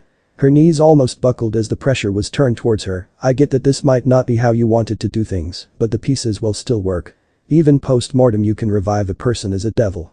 It's how I got Kiba to join my peerage, though you'll have to ask him for the details. I can still save her? Naruto asked, disbelief in his voice. The power around him lowered as he calmed down, leaving the others out of breath. Yes, just take one of your pieces, since she's a swordswoman, perhaps a knight piece. Ria suggested, leading him on. It was his first time, and as an experienced woman it was her responsibility to guide him through the process. Naruto took out the blood-red chess piece and placed it on his classmate's chest and began chanting, still holding her in his arms. I, Naruto Gremory, stand before you. This soul you claim is not yet yours to take. Kaori Murayama is to be my knight, the one who acts as my sword and shield. Now shatter the chains of death and give her back to me. When he finished, the knight slowly sank into her chest. Then a moment later Kaori opened her eyes and looked up at Naruto. You aren't getting away that easily. Naruto said, a grin on his face as he used the back of his hand to wipe tears from his eyes. Good. Was all she said in response before falling asleep in his arms. Apparently dying and being brought back to life really took it out of you. Chapter 5, Being a Devil. Kaori Murayama woke up in the morning the same time as she always did, at 5:43. This gave her 2 minutes to get to the shower, 10 minutes to shower, 5 to get dressed, followed by an hour of training before eating breakfast and heading to school. Her body clock had this down pat, so even after a night with such an intense dream, she was certain that she would be up at the right time. She opened her eyes and took in her surrounding. Then she screamed. What's wrong? Naruto said as he rushed into his spare bedroom where he'd left Kaori the night before. He could have dropped her off at her parents', but he wasn't actually sure where she lived. He did, however, use her phone to call her parents, and with some careful explanation and a bit of magical suggestion, he convinced them that she was fine and just had wanted to have an impromptu sleepover with an old friend of hers. Where am I? What am I doing here? What are you doing? She was panicking. Here she was in a bed she didn't recognize, with her crush standing in the doorway. Alright, calm down, what is the last thing you can remember? I'll explain the rest from there, but first you should come and get some breakfast. Naruto said calmly and threw her a spare girl's uniform. They might be a little big, they're my aunts after all, but they should do. Your clothes were a bit damaged last night. At this point Kaori realized that she was actually not wearing anything, something that she would need to grill Naruto about when he was explaining everything, but for now she did as she was told and got dressed, after he left of course. When she was presentable she walked downstairs and followed the smell into the kitchen, where she saw a silver-haired woman making scrambled eggs and bacon. Naruto was at the table reading a copy of The Art of War. Now she had even more questions than before. She entered the room and took a seat at the table across from Naruto. Naruto, switch with me. Everything's almost ready and I need to introduce myself to our guest. The maid called. Naruto nodded and closed the book, exchanging places with the silver-haired beauty. Good morning, I am Grayfia Lucifuge, Naruto's mother, it's a pleasure to meet you. The woman in the maid costume said. The pleasure is all mine, ma'am. Kaori responded out of habit. The entire thing felt a little surreal. Alright, food's ready. Naruto said, placing a plate in front of each of the women, before grabbing a third and placing it down and taking a seat himself. Now Kaori, what is the last thing you can remember from last night? Naruto asked. Well, I remember walking home from the store, then I looked in the window of that abandoned shop when I heard a cry for help. After that my body started acting on its own and I walked into the store. Then you, Kiba, and 3 girls all walked in as well, and I think I fought the smaller girl. After that you broke my sword and stuck my shoes to the floor. Yeah, sorry, they are kinda damaged after that. Naruto said, putting a hand behind his head as he nodded at her to continue. Then I remember working my feet out of my shoes and socks and rushing into the next room. After that it's all blank. Kaori finished her recount of the events and then looked to Naruto. What happened? How did I end up at your house? Well, after you entered the other room you jumped in front of an attack that was about to hit the guy that mind controlled you. I finished the guy off, then I went over to check on you." Naruto gulped, worried about how she would take the next bombshell. "You were bleeding out. I saw it myself, there was a massive gash in your stomach and you, kinda, died." Kaori gasped at the news. "I'm dead?" Kaori asked, more shocked than confused. We're dead, I revived you, as a devil." Naruto finally came out and said it. "As a what?" She stood up, accidentally unleashing her devil wings as she did so. What are these? "Wings. I have wings. The wings of the devil." Grayfia spoke up, given that she was the best among them to explain devil history. Specifically the kind detailed in the Bible. Long ago there was a great war between devils, angels and fallen angels. In the aftermath we devils were left with a great deal fewer numbers, and with low birth rates, we had to come up with a new way to increase our forces, so we invented these. Naruto took out his evil pieces and placed a knight on the table in front of them. Evil pieces. They are used by devils to reincarnate other beings as devils. They are given to high-class devils, and Naruto, being a member of the Grimmery family, holds the right to create a peerage of devil servants. You are the first that he has reincarnated. "So I'm his slave now?" Kaori asked, sounding rather annoyed by the prospect. "Technically, but that's not really how I wanted my peerage to be. I wanted mine to be more like Ria's or Dad's, trusted friends, those close to me," Naruto said calmly. "Don't forget that your father ended up marrying his queen," Grayfia said in a moment of mischief that belied her Ice Queen exterior. She thoroughly enjoyed the two blushing teenagers that she beheld at her statement. "So these evil pieces, could you explain them a bit more?" Kaori asked. "Sure, every devil who gets them gets 15 pieces, a queen, 2 knights, 2 bishops, 2 rooks and 8 pawns." Naruto explained, showing the box with all his remaining pieces to Kaori. "Just like chess," Kaori noted out loud. "Yep," Naruto said. "So I'm a knight then?" Kaori asked. "Yep, I figured that since you are a swordswoman you might like the extreme speed boost that comes from the knight piece, on top of the greatly increased stamina and strength that comes with being a devil," Naruto said, grabbing the last piece of bacon on his plate. "One last thing. From the report that Rias gave me, whenever you struck Kaneko, her rook, you seemed to sap the speed from her. Naruto already thought that you might be in possession of a sacred gear before last night, and given what you managed to do as a normal human fighting against a devil, it has become clear that you certainly do have one," Grayfia said. "I'm guessing that you were ignorant of this, but please could you try and activate that power you used last night? It should come to you easier now that you've used it once before." Kaori closed her eyes and tried to imagine something, whatever it was that gave her the speed she had last night. Suddenly she felt something, a massive burst of power coming from her shoulder blades. "Looks like it is as Lord Beelzebub predicted, momentum pillage. This sacred gear is one of the fragments of the White Dragon Emperor. I'll explain more later, but for now all you'll need to know is that this will let you steal half of an enemy's speed when you strike them and give it to yourself. This will mean that combined with the knight's power, you will be able to reach speeds you never thought possible. Now speaking of speed, you should probably hurry and get to school," Grayfia said. Kaori and Naruto turned to look at the clock, and sure enough they had managed to spend almost an hour talking all of this through, and they needed to get to school quickly. The two teens quickly rushed out of the house and took off for the school. Kaori immediately noticed some of the major changes from yesterday. She was able to run flat out from Naruto's house all the way to the school without feeling tired at all once she made it there. When they got there they still had 10 minutes till the first bell, so they had time to talk a little in private. "In case it wasn't obvious yet, keep the whole devil thing a secret," Naruto said. "Also when we let out for lunch meet up with me and Kiba." "Alright then, what should I tell people if they ask about us arriving at school together?" Kaori asked. "I'll let you come up with something," Naruto said, taking off and dispersing a group of girls cornering Kiba at his locker. "Hey man, how you holding up?" Naruto asked. "I should be asking you that, you're the one that brought a girl home last night," Kiba taunted. Naruto could feel the stares from a lot of people in that moment. "After the shock of waking up in my spare room wore off, she took the news of what happened better than I expected, but I'll tell you the rest later," Naruto responded as the pair made their way to the classroom and away from the glares aimed at one of the pair's backsides. Time skip. At lunch Naruto, Kaori and Yuuto stood behind the Occult Research Club building in a pretty out-of-the-way area. "Looks like we have lost all of your stalkers at this point, Casanova."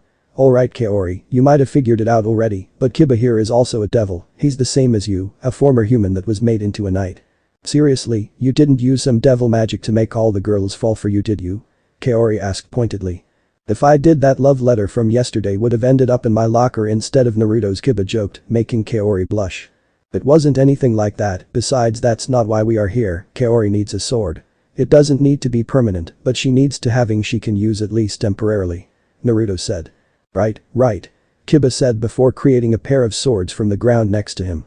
Like you, I also have a sacred gear Murayama, my one is called Sword Birth and it lets me create all kinds of demonic swords at will. Since you don't have a weapon yet, we are going to design one here. Try each of these out and tell me what you think. Kaori got over the shock of seeing the swords come out from the ground and picked one of them up. It was fairly long and was far heavier than Kaori would have liked. After her second swing almost made her fall over, she put it down and tried the other. This one was far shorter and was much lighter. This one is closer to being good, but it's a bit short. Alright, Kiba made 2 more swords. Kaori drew each and judged them. This one's a bit short still and the weight isn't right. She put down the first sword and drew the second, and this one's all wrong. Could you try and make one closer to the shinai the club uses? Alright, give me a second. Kiba said, trying again, this time making a single blade. Kaori plucked it from the ground and gave it a swing. It had the shape of a typical shinai, but instead of being malleable like a regular one, it was solid. It had a silvery white handle with a black hilt, followed by a twisting pair of snow white and crimson cylinders, leading to a pointed top. This is perfect. Kaori said. Exact weight and the length is great. That's good. Because of your sacred gear, it's more important that you land a hit than the damage that each hit deals, so you being comfortable with it is more important.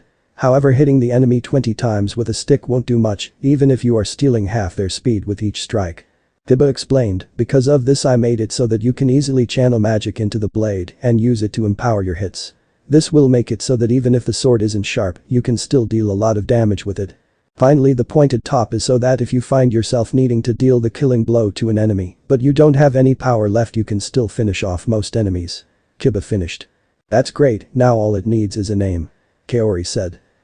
Since it's yours, I'll leave it up to you. Pick something cool. Kiba advised. Kaori looked at the sword inquisitively. Trying to pick a name for the sword. You don't need to name it right now. For now, let's get lunch, we still have time to grab a quick bite before afternoon classes. You have kendo club today, right? Naruto said. Kaori nodded. Alright, can you swing by the occult research club afterwards? I'll introduce you to my aunt and she can better explain what we do as devils. Naruto said, and the pair took off for the lunch hall. Time skip. Kaori was in the middle of a kendo match with her fellow freshman club member Yui Caddis. The pink-haired girl was putting up a good fight, but Kaori was having to do her best to make sure that she didn't accidentally use any of her devil strength or speed. Caddis was on the back foot and decided to try an underhanded trick to get one over on her opponent. Even if the two were just having a friendly match, she couldn't help but feel a bit of rivalry with her. So how did it go with that boy yesterday?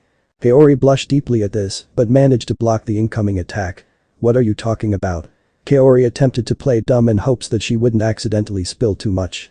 The boy that was waiting behind the club room, he had a letter that told him to wait there, and I saw you and him sneak off at lunch today, so what happened? Yui taunted, launching another strike. Nothing like that. He's just a friend. Kaori said. A friend that you had to send a letter to talk to in private. Yui continued taunting before she realized that she had distracted herself and ended up getting hit on the head, losing the match. Guess that's what I get. She grumbled, rubbing her head. Kaori smiled at her two, left the hall and went to the changing rooms. So in all honesty, is there anything between you two? Yui asked, this time out of genuine curiosity.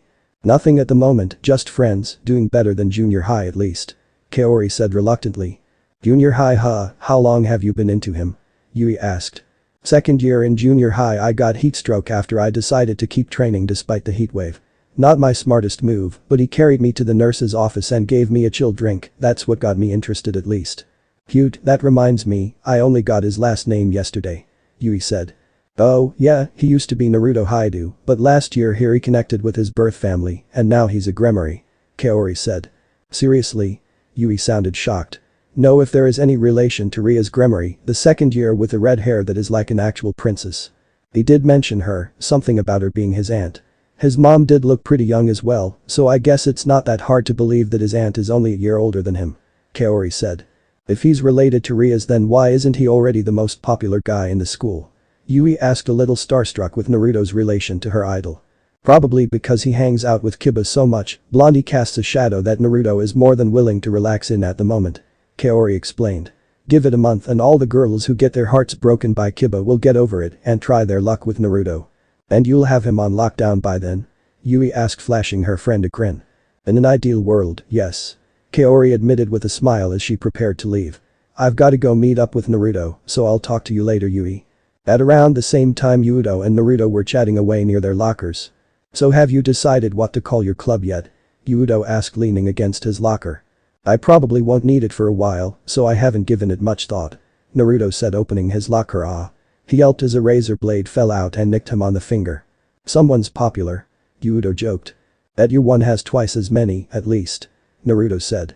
Yudo opened his locker so that the pair could verify, and 4 razor blades along with 9 love letters fell out. "The school really needs lockers with flat tops, it's dangerous if the top item falls out every time it's opened," Naruto noted. "I'll tell you what, let's have a wager," Yudo said looking devious, something that only Naruto had ever really seen. When you hang around with mostly women and always act like a gentleman, it's hard to find a time to cut loose and have some stupid boyish fun. It was one of the things that Naruto respected most in Yudo, that despite being popular with the girls and acting like a prince, he could still cut loose and act like a boy his age when he wanted to. "This sounds like a terrible idea, what do you have in mind?" Naruto asked, a grin covering his face.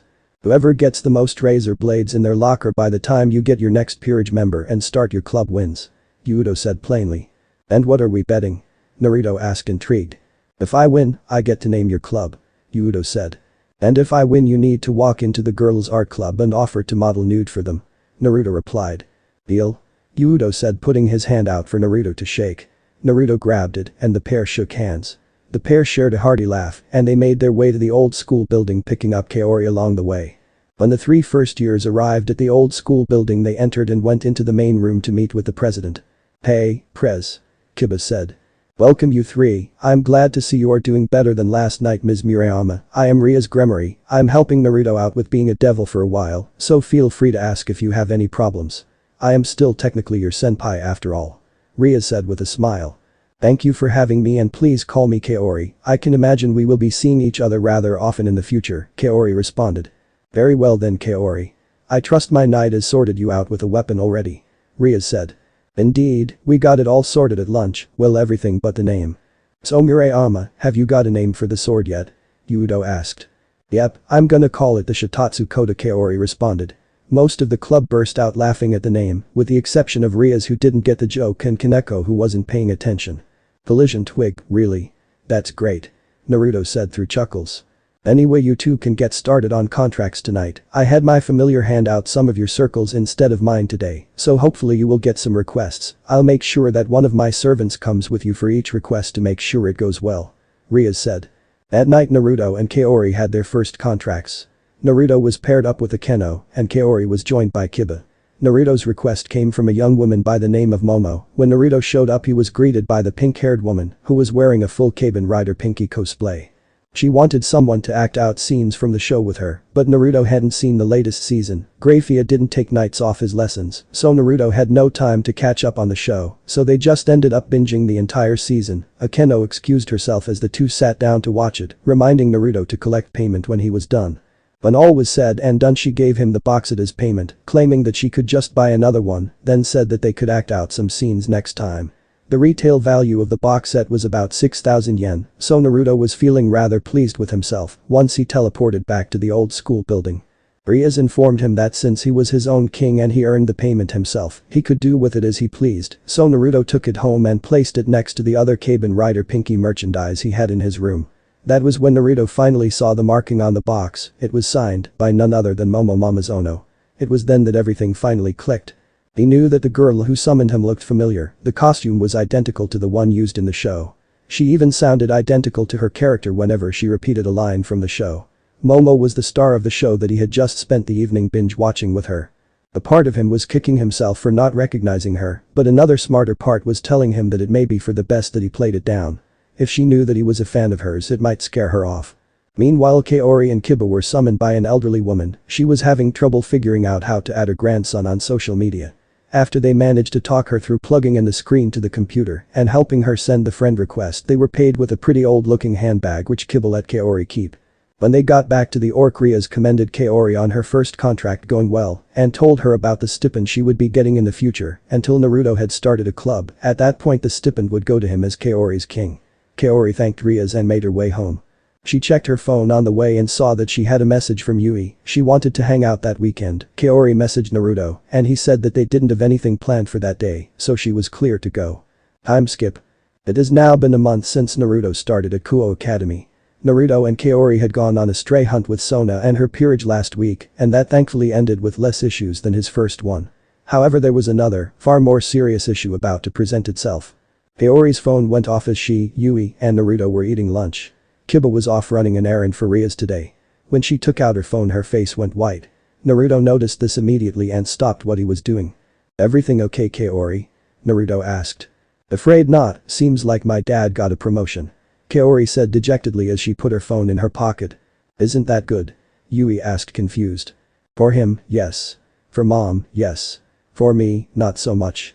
His promotion means he needs to move branches to Kyoto," Kaori said. "Oh," was all Naruto could say in response.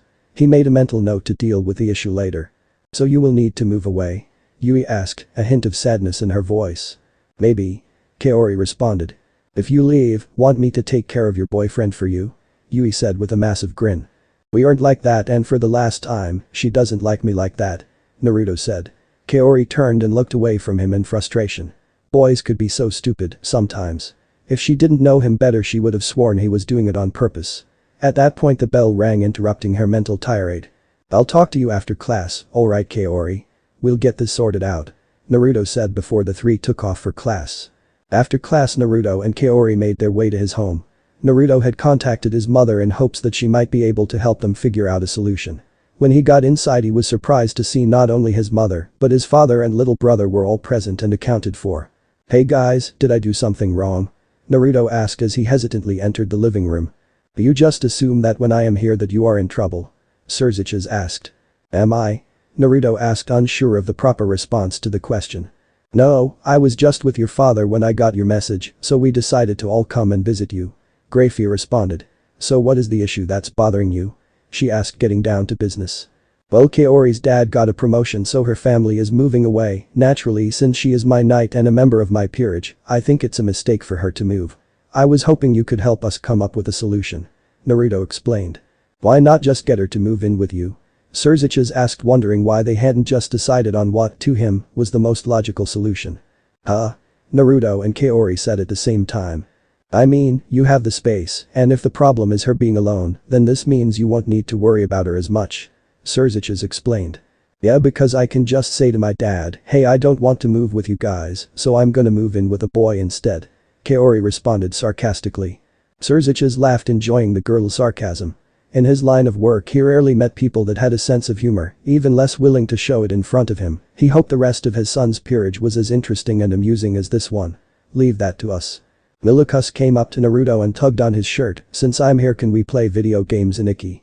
"Sure thing," Naruto said, taking his younger brother up to his bedroom. "Alright then, let's head for your place and talk things over with your parents," Sirzechs said. The following day, Kaori's parents were taking off for Kyoto. Sirzechs and Grayfia had managed to talk them into letting Kaori stay with Naruto and sorted them out with a house in Kyoto. How they had it sorted out overnight was beyond Kaori, but sure enough, by the time she got home from school, they were already packed and preparing to depart. "Take care, sweetie," her mother said, giving her a hug. "Take good care of her, alright boy," her father said to Naruto, who had come along to help move her stuff. "Of course, I'll take care of her like my own family," Naruto responded. He was faintly amused by the tough guy impression Kaori's father was trying to put on. "Good," her father scoffed. Sure, he had agreed to let her stay with the boy, but he knew about her crush on him, and any father would dislike the boy who took their sweet angelic daughter away from them. The pair got into their car and took off. "You okay?" Naruto asked. Kaori took a deep breath and nodded. "I'll be fine," she replied. She knew that she wanted this, but it still scared her a little, losing her parents like this. "Shall we start moving your stuff then?" Naruto asked, walking to the door. "Alright then," Kaori responded. They then entered her house and went to her room. When they got in, Naruto noted that everything was already in boxes. "You know we are teleporting everything, right? You didn't need to pack them all up," Naruto said. "Well, this way you won't see all my stuff," Kaori said. "I can't have you stealing some of my underwear and claiming it went missing in the move." Naruto made the magic circle on the floor and groaned. "Just help me with the desk." The pair spent the next hour or so moving all of her stuff to a spare room in Naruto's house. They skipped the bed, since the one in her new room was bigger anyway. When they were finished, they ordered takeout, and Naruto left Kaori to get settled in while they waited for it to arrive. She decided to call up Yui and talk to her friend about the past 2 days' events. "Hey, how's it going?" Yui asked. Hey, I managed to get it all sorted out with my parents last night, so I'm getting to stay in Kuo. Kaori said excitedly. That's awesome, so are you gonna be living alone? Yui asked. Not exactly. Kaori responded hesitantly. What's that supposed to mean? It means I'm kinda staying at Naruto's house permanently. Kaori responded. How the hell did you convince them to let you stay with your boyfriend? Yui screamed into the phone. His parents had a talk with them and convinced them that it was the best solution. Kaori responded simply. Alright, listen here, this is a golden opportunity for you, and if you don't take advantage of it, then I will. Yui threatened. What do you mean? Kaori asked, confused. Despite all my help, your relationship is the same as it was a month ago. Tomorrow morning when he wakes up, make him breakfast or something. Guys like that kind of stuff, right? Yui said. You are living with a boy, so take this chance to get with him. Goodbye. Kaori said, distraught with her friend's interest in her relationship with her king. Wait, don't hang up. I was Jock, Yui shouted as Kaori hung up on her. Kaori buried her head in her pillows and let out a muffled scream. I suppose I could give him a bit of a show at least. Kaori finally conceded. Reaching under her shirt, she unhooked her bra and took it off, leaving her shirt on. The rough fabric caused her nipples to erect. It's not explicitly asking him to look at me, and I can just claim that I usually go braless at home, since this is my home now. Our home. She blushed when she thought of it as their home. Giving herself a once-over in the mirror, Kaori went downstairs to wait for the food with her king. Chapter 6, The Second Night in a Bird. It's been a week since Kaori moved in with Naruto, and things have been going well for the pair of devils. Naruto had gotten a regular contractor in Momo who summoned him routinely, usually for mundane tasks, and they'd quickly become friends. Currently the two were going through the script for the upcoming movie that Momo was starring in. Filming was scheduled to begin in a few nights, and she wanted to practice. You have fallen for my trap, now prepare to suffer, foul demon of hell. Momo announced, jumping up onto her couch. You don't seem to understand, Pinky. It wasn't you who trapped me, but I who trapped you. Naruto said, cackling evilly. How is that possible? How could you have known what we were planning? Momo said in feigned shock. I have already won the loyalty of one of your own, now Kaben Silver. Naruto said, posing like a supervillain as he revealed the twist of the film. There are more games being played here than you could have, understand, Pinky. Naruto said in a different voice, now acting as Silver. Silver, how could you? Momo asked in feigned disbelief. In order to spring my own trap. Naruto said. What? Naruto said in his Demon King voice. You are already dead. Naruto said back as Silver. No. Naruto cried out. Silver, you saved us. Thank you. Momo said. I know. Naruto said in the hero voice. I want you to know, Silver, I have feelings for you. Momo began. Not now, Pinky, for you see, I'm dying. Naruto said. I know, I've always known, somehow. Momo said solemnly. Naruto and her both found it amusing that the script was completely disregarding the character's previous line. Goodbye, Pinky. Naruto said. Naruto and Momo both burst out laughing at the god-awful script. What a terrible ending. Naruto got out as he rolled around on the floor in hysterics.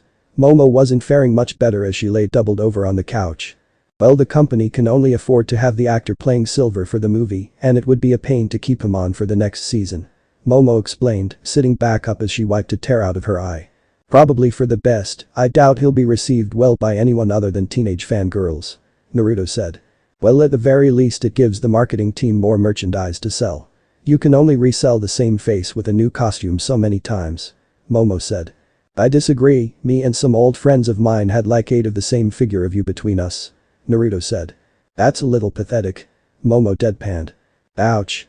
Naruto replied, placing a hand over his heart in feigned pain. Anyway, it's getting late and at least one of us needs to sleep, so here. She handed Naruto a signed poster. Sorry, it's a duplicate from last time, but we had some leftovers at the office, pretty sure it will still sell though. Thanks, I'll catch you later, Pinky. Naruto said, creating a magic circle. Yeah, later. She said, waving goodbye. Meanwhile, Kaori Murayama was having a far more interesting night. She received a summon request from a new client. When she appeared in the magic circle, she took in her surroundings curiously. She seemed to have been summoned by a teenage girl if the layout of the room was any indication. The books on the desk were the same as the ones she had, advanced mathematics, English for dummies, a brief history of kendo. That was odd, they were the exact same. She turned her head a little more and noticed a shinai resting against the wall as well. She gulped, suddenly worried that her summoner might recognize her. Hey. There was a scared and very recognizable voice coming from her right. Kaori turned and saw her best friend, Yui Caddis on the floor, clearly shocked that the summoning circle worked, and even more shocked that it was Kaori that had come through. "Hey." Kaori said, smiling tentatively. "You called." After a couple minutes spent calming Yui down and explaining that she wasn't dreaming, the two were able to actually discuss what was going on. "So you're a devil?" Yui asked her friend, still not quite believing that this wasn't a dream. "Yep, been one for a little over a month now," Kaori responded. "Wait, so you became a devil, how?" Yui asked. "Well, it happened when a stray devil, that's a devil, went against their master and killed them or ran away, was assaulting girls around town. The local devils were hunting it and they managed to track it down just as he was about to rape me, but he had already hypnotized me, so I fought against the devils. They managed to stop me and almost killed the stray when I got free and took the hit for it while I was still hypnotized. I would have died if I wasn't revived by my master," Kaori explained, carefully avoiding giving away any names. She didn't want to bother Naruto or Rias with this. "Your master? So are you a slave now?" Yui asked, worrying for her friend. "It's not like that, my work involves answering summons like this, handing out those flyers you used to summon me, and hunting strays. He isn't, you know, Naruto wouldn't make me do anything I didn't want to," Kaori said, going red at the implication of the things her friend was implying Naruto could do to her. What made her blush was the realization that she wasn't entirely against it. "Naruto? You mean Naruto Gremory, your crush and housemate, is a devil?" Yui shouted. "Quiet down," Kaori said, but nodded seriously. "If not for him I'd be dead right now. However, there are a few perks that come with being his servant." "Like?" Yui asked, intrigued. "Well, for one, I get my own room at his house, a nice salary for working as a devil. Since his family's on the school board, I get my tuition paid for by them, and they're even going to cover college if I end up going there, although I guess it'll depend on what he wants to do. Then there's the benefits of being a devil, I don't get tired as easily, I have increased endurance, and I'm much stronger now too. Additionally, since I was made into a knight, I even get a massive speed boost, see?" Kaori explained as she dashed to the other side of the room, throwing papers up in the air as she passed by. She'd made it from one side of the room to the other and back in less than half a second, evidenced by the shinai she was now holding. "Awesome, I want to be a devil too," Yui exclaimed in awe at her friend's performance. Kaori was shocked at this, she wasn't expecting her best friend to just ask to be turned into a devil. "Well, I could see about talking to Naruto about it, but I doubt he'd go for it." Yui looked disheartened. "Why?" "You see, I have this thing called a sacred gear. It's something that was given to me by God and it lets me go faster every time I hit someone. Well, I would love you to join Naruto's peerage so we could hang out more. It is Naruto's decision," Kaori said, activating her sacred gear so her friend could see the white wing stubs coming from her shoulder blades. "Oh," Yui said sadly, her eyes downcast as she looked at the white and blue stubs jutting from her friend's back. "Well then, now that I have explained myself, why exactly was it that you needed to summon a devil to do your bidding?" Kaori asked, playfully trying to cheer her friend up. "Well, I wanted to, ugh, it's super embarrassing. If it's you that I'm asking, then I don't really want to ask for it now," Yui said, going quite red. "Trust me, I will be completely professional, I am here on business after all," Kaori responded. Kaori got back home shortly after Naruto did and found her king in the living room. He was fiddling with one of his evil pieces the other night and seemed deep in though. "I'm back," Kaori announced, snapping Naruto out of his thoughts. "Oh, sorry. Welcome back," Naruto said, turning his attention back to his remaining night. "How was tonight?" "Interesting," Kaori said after thinking for a moment. "Interesting?" Naruto asked curiously. "It was Yui that summoned me," Kaori said, wondering how he'd react. "Oh no," Naruto groaned, putting a hand over his eyes.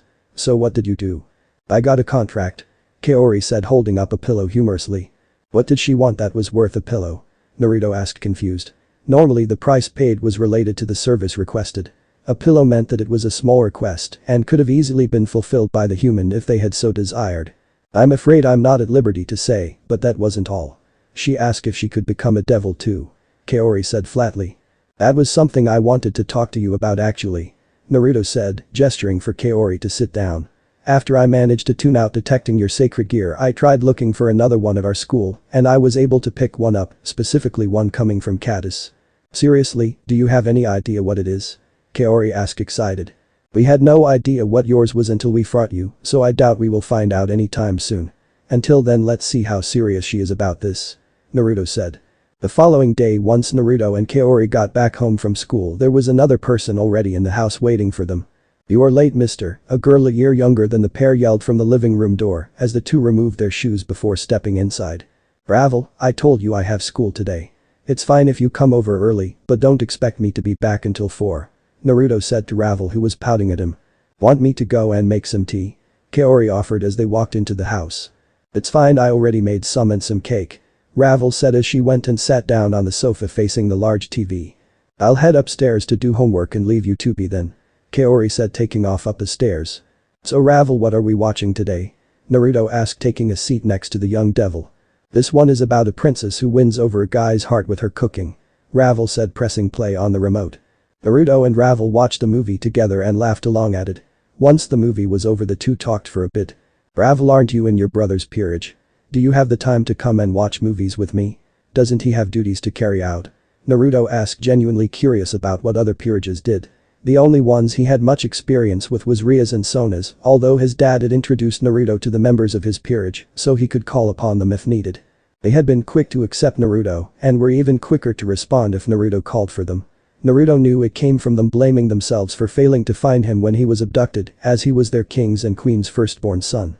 Naruto had reassured them multiple times that he didn't blame them, but whenever he was traveling in the underworld with one of them as an escort, they always seemed to have a little more of an edge than normal.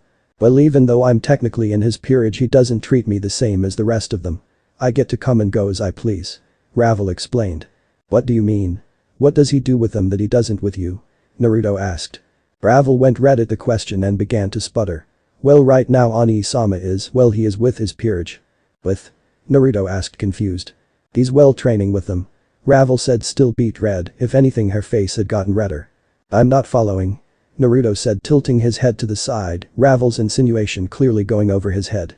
They are sleeping together. Ravel said quietly, her face had gone from beet to tomato saying it. Naruto jerked back, shocked. Seriously? Yeah, it's the whole reason he made his peerage all women. Ravel said dejectedly. And he wants Ria's on top of, what, 14 other women? Naruto asked, shocked at this new information, although he excluded Ravel for obvious reasons. Yes. Ravel said quietly.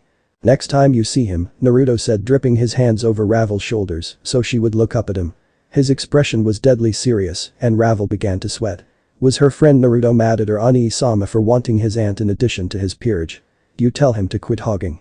Naruto said, a massive devilish grin on his face. Ravel smacked him on the arm. Naruto, how uncouth. Sorry, it's every guy's dream to have a bunch of girls falling over him. Naruto claimed, his eyes sparkling with sacred wisdom known only to the males of the race. Even yours? Ravel asked with a red face at her friend's confession. Well, it used to be, now, I'm not entirely sure. Naruto said, rubbing his chin thoughtfully. I mean, when I was growing up I was always quite open about that fact, but now that I'm a devil and I can actually get a harem, I'm not even entirely sure I want one. Naruto said, his eyes widened at his own words. He was shocked at his own maturity, although as he said it, he knew it was what he believed. Well, what changed? Ravel asked, curious. When I got my evil pieces I was sure I was going to use them to make a harem. It felt like the kind of thing I would do, but once I actually started looking for people I had to think long and hard about who I wanted in my peerage. I wanted people that I would still be friends with even after 1,000 years. When I revived Kaori after she died, I added another quota to my peerage. Naruto said with a fire in his eyes. They need to be strong enough to protect themselves and each other so that we don't need to go through something like that ever again. Can I join? Ravel asked suddenly. Naruto turned and gave her a quizzical look. Can you? He replied, you're already in Riser's peerage, are you able to take someone else's peerage members? Well, you can trade pieces. Ravel explained, I can ask Oni-sama if he will trade my piece for one of your spare ones. Since I'm a bishop, you trade an unused bishop to him in exchange for me. You can also trade already reincarnated devils too, so you could trade your knight to Ria's for her one, if you both were so inclined. If you want to, then I'm okay with it. Naruto said, a little taken aback with the sudden offer. You're my friend, and I already know you're strong. I've got another spare room anyway, so. Alright then, I'll ask Oni-sama tonight. I've got to get going, but I'll see you later. Ravel said, getting up and creating a magic circle to leave. Alright then, I'll talk to you later, Ravel. Naruto said as his friend left. Kaori came down the stairs and began picking up the dishes and glasses from Naruto and Ravel's movie night. She was wearing a loose top which said 3031st Street in graffiti style and a pair of hot pants. So good night? She asked Naruto as he got up to give her a hand. It was alright, movie was decent. Naruto said. Ravel is going to ask her brother if we can trade bishops, so we might end up getting a second member soon. Great, so I can finally get a hand taking care of your lazy ass. Kaori joked. Hey, I help. Naruto defended himself a little sad at her comment. He wasn't that bad at cleaning up after himself, was he? Not much. Kaori said offhandedly as the pair entered the kitchen to do the dishes and make dinner. Speaking of new peerage members, any call on Yui? I'm not sure, I want to hold off on making a rash decision. Naruto said. Like you did with me? Kaori asked. Hey, you died in my arms there, and I just found out that I could revive people if they died, I needed to test it out. Naruto claimed, making excuses. So what's this about you making a harem? Kaori asked, causing Naruto to accidentally crush the sponge he was using. Suds shot out, missing Naruto but soaking Kaori's shirt, so it clung to her chest. Did you hear that? Naruto asked, averting his eyes, after he snuck a quick peek of course. Oh yeah, so you planned on having just pretty girls in your peerage? Kaori said, turning his head to look at her. But you changed your mind after you decided to revive me? Around that time, yeah. Naruto admitted. Is that supposed to mean that you don't think I'm attractive? Kaori asked, sounding a little mad, and though he didn't hear it, hurt. What? Of course not. Naruto said, offended. Have you seen yourself? The kendo training cuts down any extra fat on you and gives you a great athletic body. Your hair is a rich chocolate color, silky smooth, and it frames your face in a way that just makes all of your features pop. Due to your training and night speed, your legs are well toned and muscled enough to make any girl jealous. And that's without me even getting started on your. Naruto said before realizing what he had said and silencing himself. Kaori just looked on, red in the face, a little shocked at how many details he was able to list, and it had sounded as if he had been about to go on. What I mean is, I decided that I wanted people that I could trust and get along with in my peerage, and that looks would be secondary. Naruto tried to explain, but Kaori just stood there still shocked. Idiot. Kaori said quietly, looking away. The following day at school, it was the start of the planning for the school's culture festival, so Naruto's class had to decide what they were going to do. There were a few rather basic suggestions, but the far and away winner was a maid cafe. Why? Because it gave the girls an excuse to force Kiba, and to a lesser extent Naruto, to dress up in butler uniforms. The pair tried to convince the rest of the class that it wouldn't be that easy, but the girls voted them down, including Kaori. Once the votes were all counted up, Naruto turned to his side and whispered to the knight. Traitor. She just turned and gave him a big smile. It was decided that Naruto would be on the team getting the room set up to host the cafe. Kiba was quickly recruited as a model by the group of girls in charge of costumes. Naruto told him that he wasn't bothered with whatever the girls got them to wear, but to make sure that the girls would regret their decision for the event. The knowing smirk shared between the two sent shivers down the spine of Kaori, who was watching the two chat in hushed tones in a corner as they flashed devilish looks concerning whatever they were saying. Sometimes the hearing can be a pain. She said quietly, only Yui was close enough to hear her. What did they say? She asked. You're better off in the dark. Her friend replied. Anyway, what days can you stay back? Kaori was currently organizing the group that was responsible for working on the tables, layout, and decorations. Since she, Yui, and Naruto were all in that group, she thought it would be a good chance to get the two to talk to each other. I'm good for Mondays and Thursdays. Yui said after a quick check of her phone. Alright, I'm clear on Thursdays, but I'm busy with stuff on Monday. It was a bold-faced lie, but Kaori needed to set her friend and her king up with some alone time, and since Naruto had Ravel over most Thursdays, but the two took Mondays off of devil work, it would be perfect. I've got Mondays off. Naruto said, not noticing what his scheming knight had planned. The others in the group began to sound off on the days that worked for them. Alright then, I'll get the Rota organized for our group. Kaori sat down at her seat and began to write. Damn that brat. Riser Phoenix said as he lay furious in bed. His queen, Ubaluna, was lying next to him and knew what was wrong. She was there when his sister came home and asked if he would tread her away. That had made her king mad. He loved his sister, and it was common for devils to dote on their younger sisters, so naturally he hated the man who wanted to take her away from him. She put her arms around his neck and pressed her naked body against his back. If it's what she wants, shouldn't you let her make her own choices? She said, taking a chance on the idea that he might actually take some advice for once. He has listened to her before, usually at a time like this, just after he had his way with her. He was more understanding after letting it all out. I won't let her. She's mine, nobody else's. I'm her king and she is my bishop.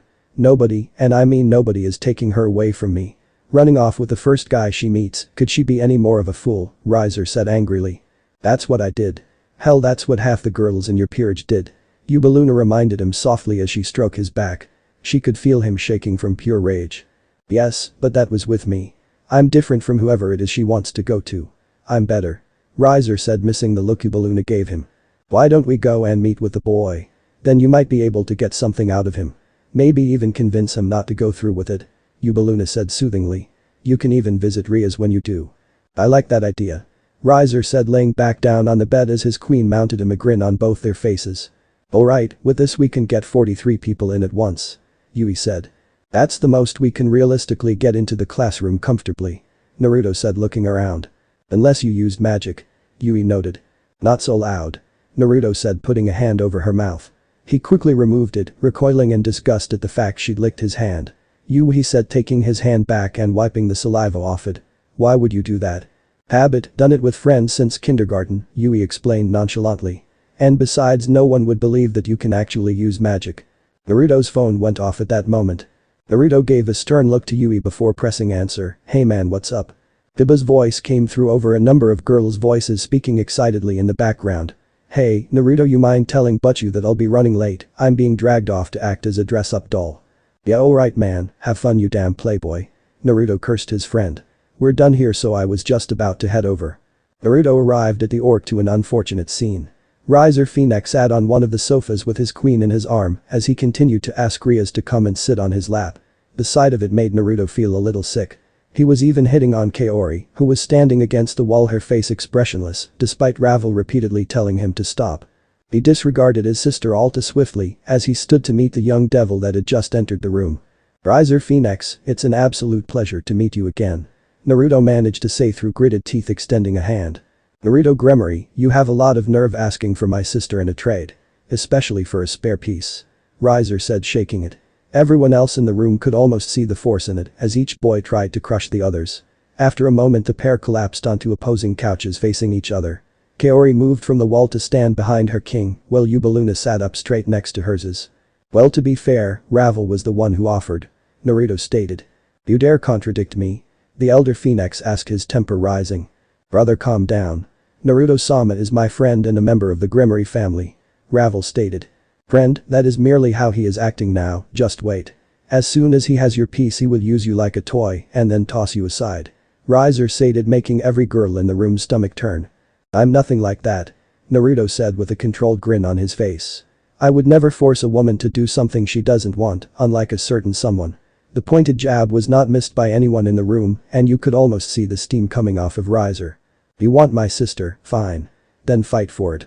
A rating game in 1 week between my peerage and yours, you may borrow pieces from my fiancé if you need to fill your board. I will show you what happens to those who insult Riser Phoenix. But just in case you were thinking of turning it down, I'll throw in another piece of your choice from my peerage as well. I have a full set and you can pick any one of them if you win. Ravel looked extremely unhappy with the outcome, everyone did, but Ravel looked like she was about to bite her older brother's head off for this stunt. Alright then. If I win you trade me Ravel and a piece of my choice. If you win, I'll drop the whole thing. Naruto said. And you'll never talk to her again. Riser said, the smug grin on his face spreading. Ani-sama, don't. Ravel tried to interject. Shut up Ravel, the men are talking. Riser said, turning, he smacked his sister with the back of his right hand to shut her up. The entire room looked stunned at his complete disregard for her, although the Riser's queen didn't so much as flinch. Naruto was fuming, although he managed to hold in his innate desire to have some frozen chicken for dinner through sheer will. I'm gonna enjoy tearing that arm off as many times as I need to. Naruto said with a growl, letting some of his killing intent through. You'll have to wait until we meet in the arena for that, Naruto Gremory. Riser said, deliberately drawing out his name to further infuriate his opponent as he summoned a magic circle to leave, his queen hanging onto his arm. He did manage to hear Naruto's last words before he disappeared though. You can count on it. It wasn't a threat, it was a promise. The following day Riaz and Naruto were meeting with Sona to discuss the confrontation between Naruto and Riser. Well, that was poorly handled. Sona stated as she sat with Naruto and Riaz in the orc. Riaz and Sona had their queen standing behind them, although Naruto had no one since Kaori was a kendo practice. It kind of slipped out. Naruto said weakly. I said that you handled the situation poorly, not that what you did was wrong. Regardless, you need to put as much time into recruitment as possible right now. Sona said. Riser has a full peerage, if you are to stand a chance against him, you will need at least a few more pieces. I can loan you a Keno, Kiba and Kaneko, but that leaves you needing 8 pawns, a rook and 2 bishops. Ria said, counting the difference in her head. And sadly this matter has nothing to do with the Citri family, so I cannot loan you any of mine. Sona said.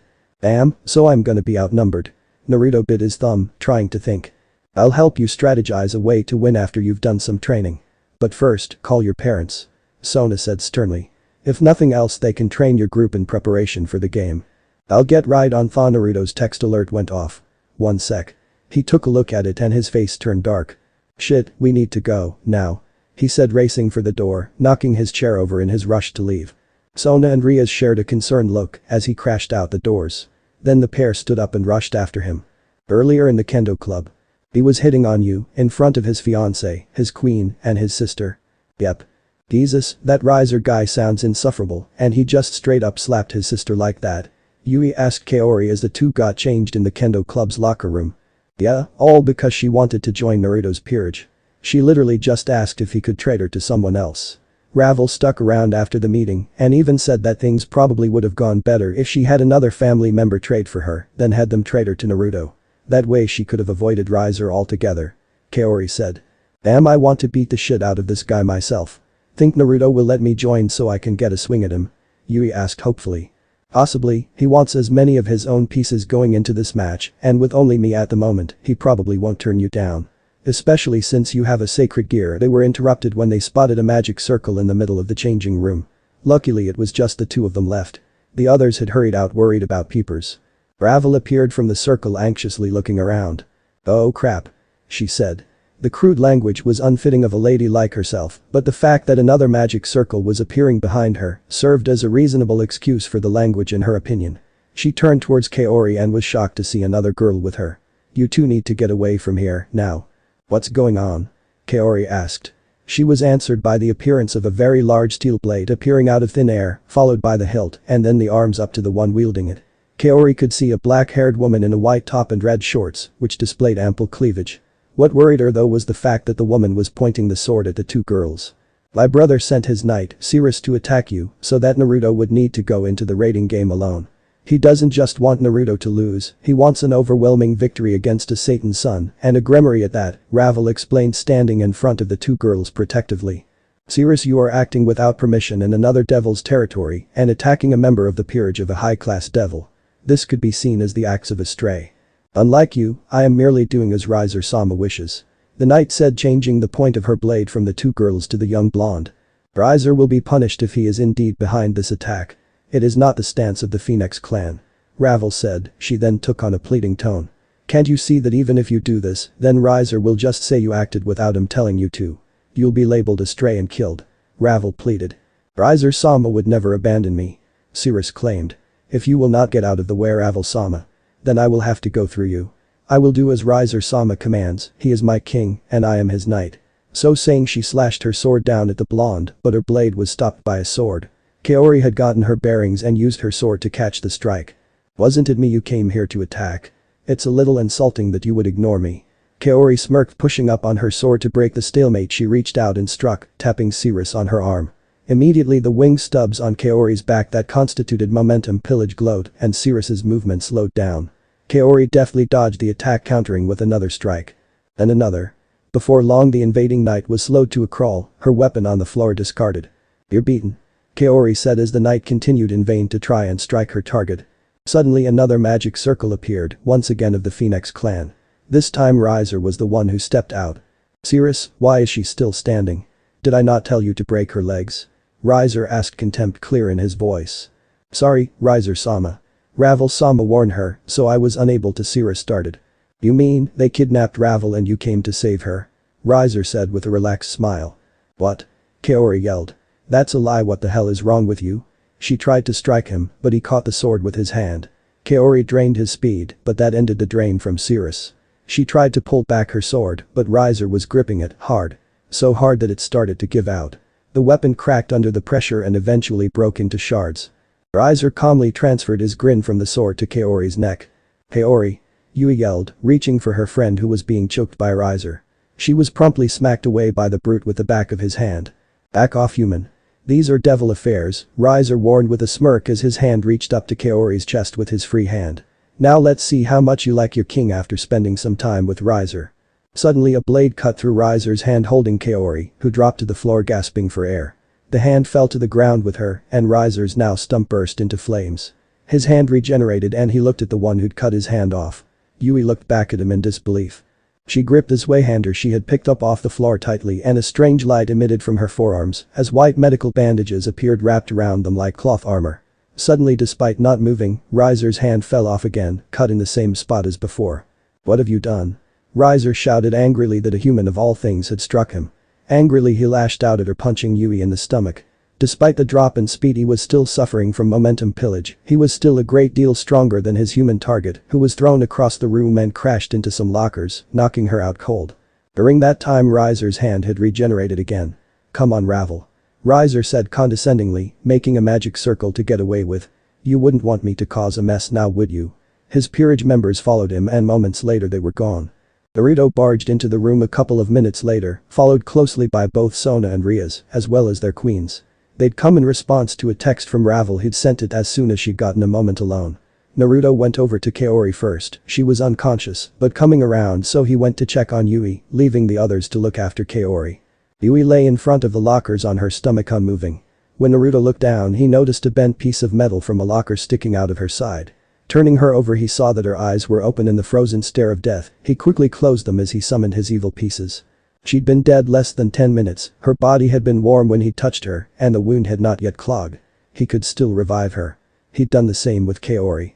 "Sorry," he said, taking out his last knight.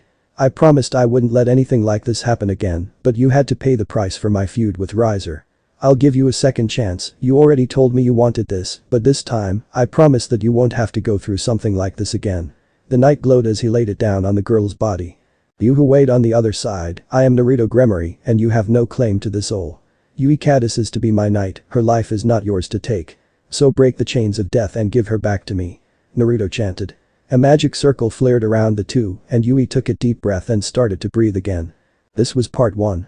I will be happy if you like this video, and I will be more happy if you comment your name in the comment box. Okay, it's time for me to go. See you all in the next part. Sayonara.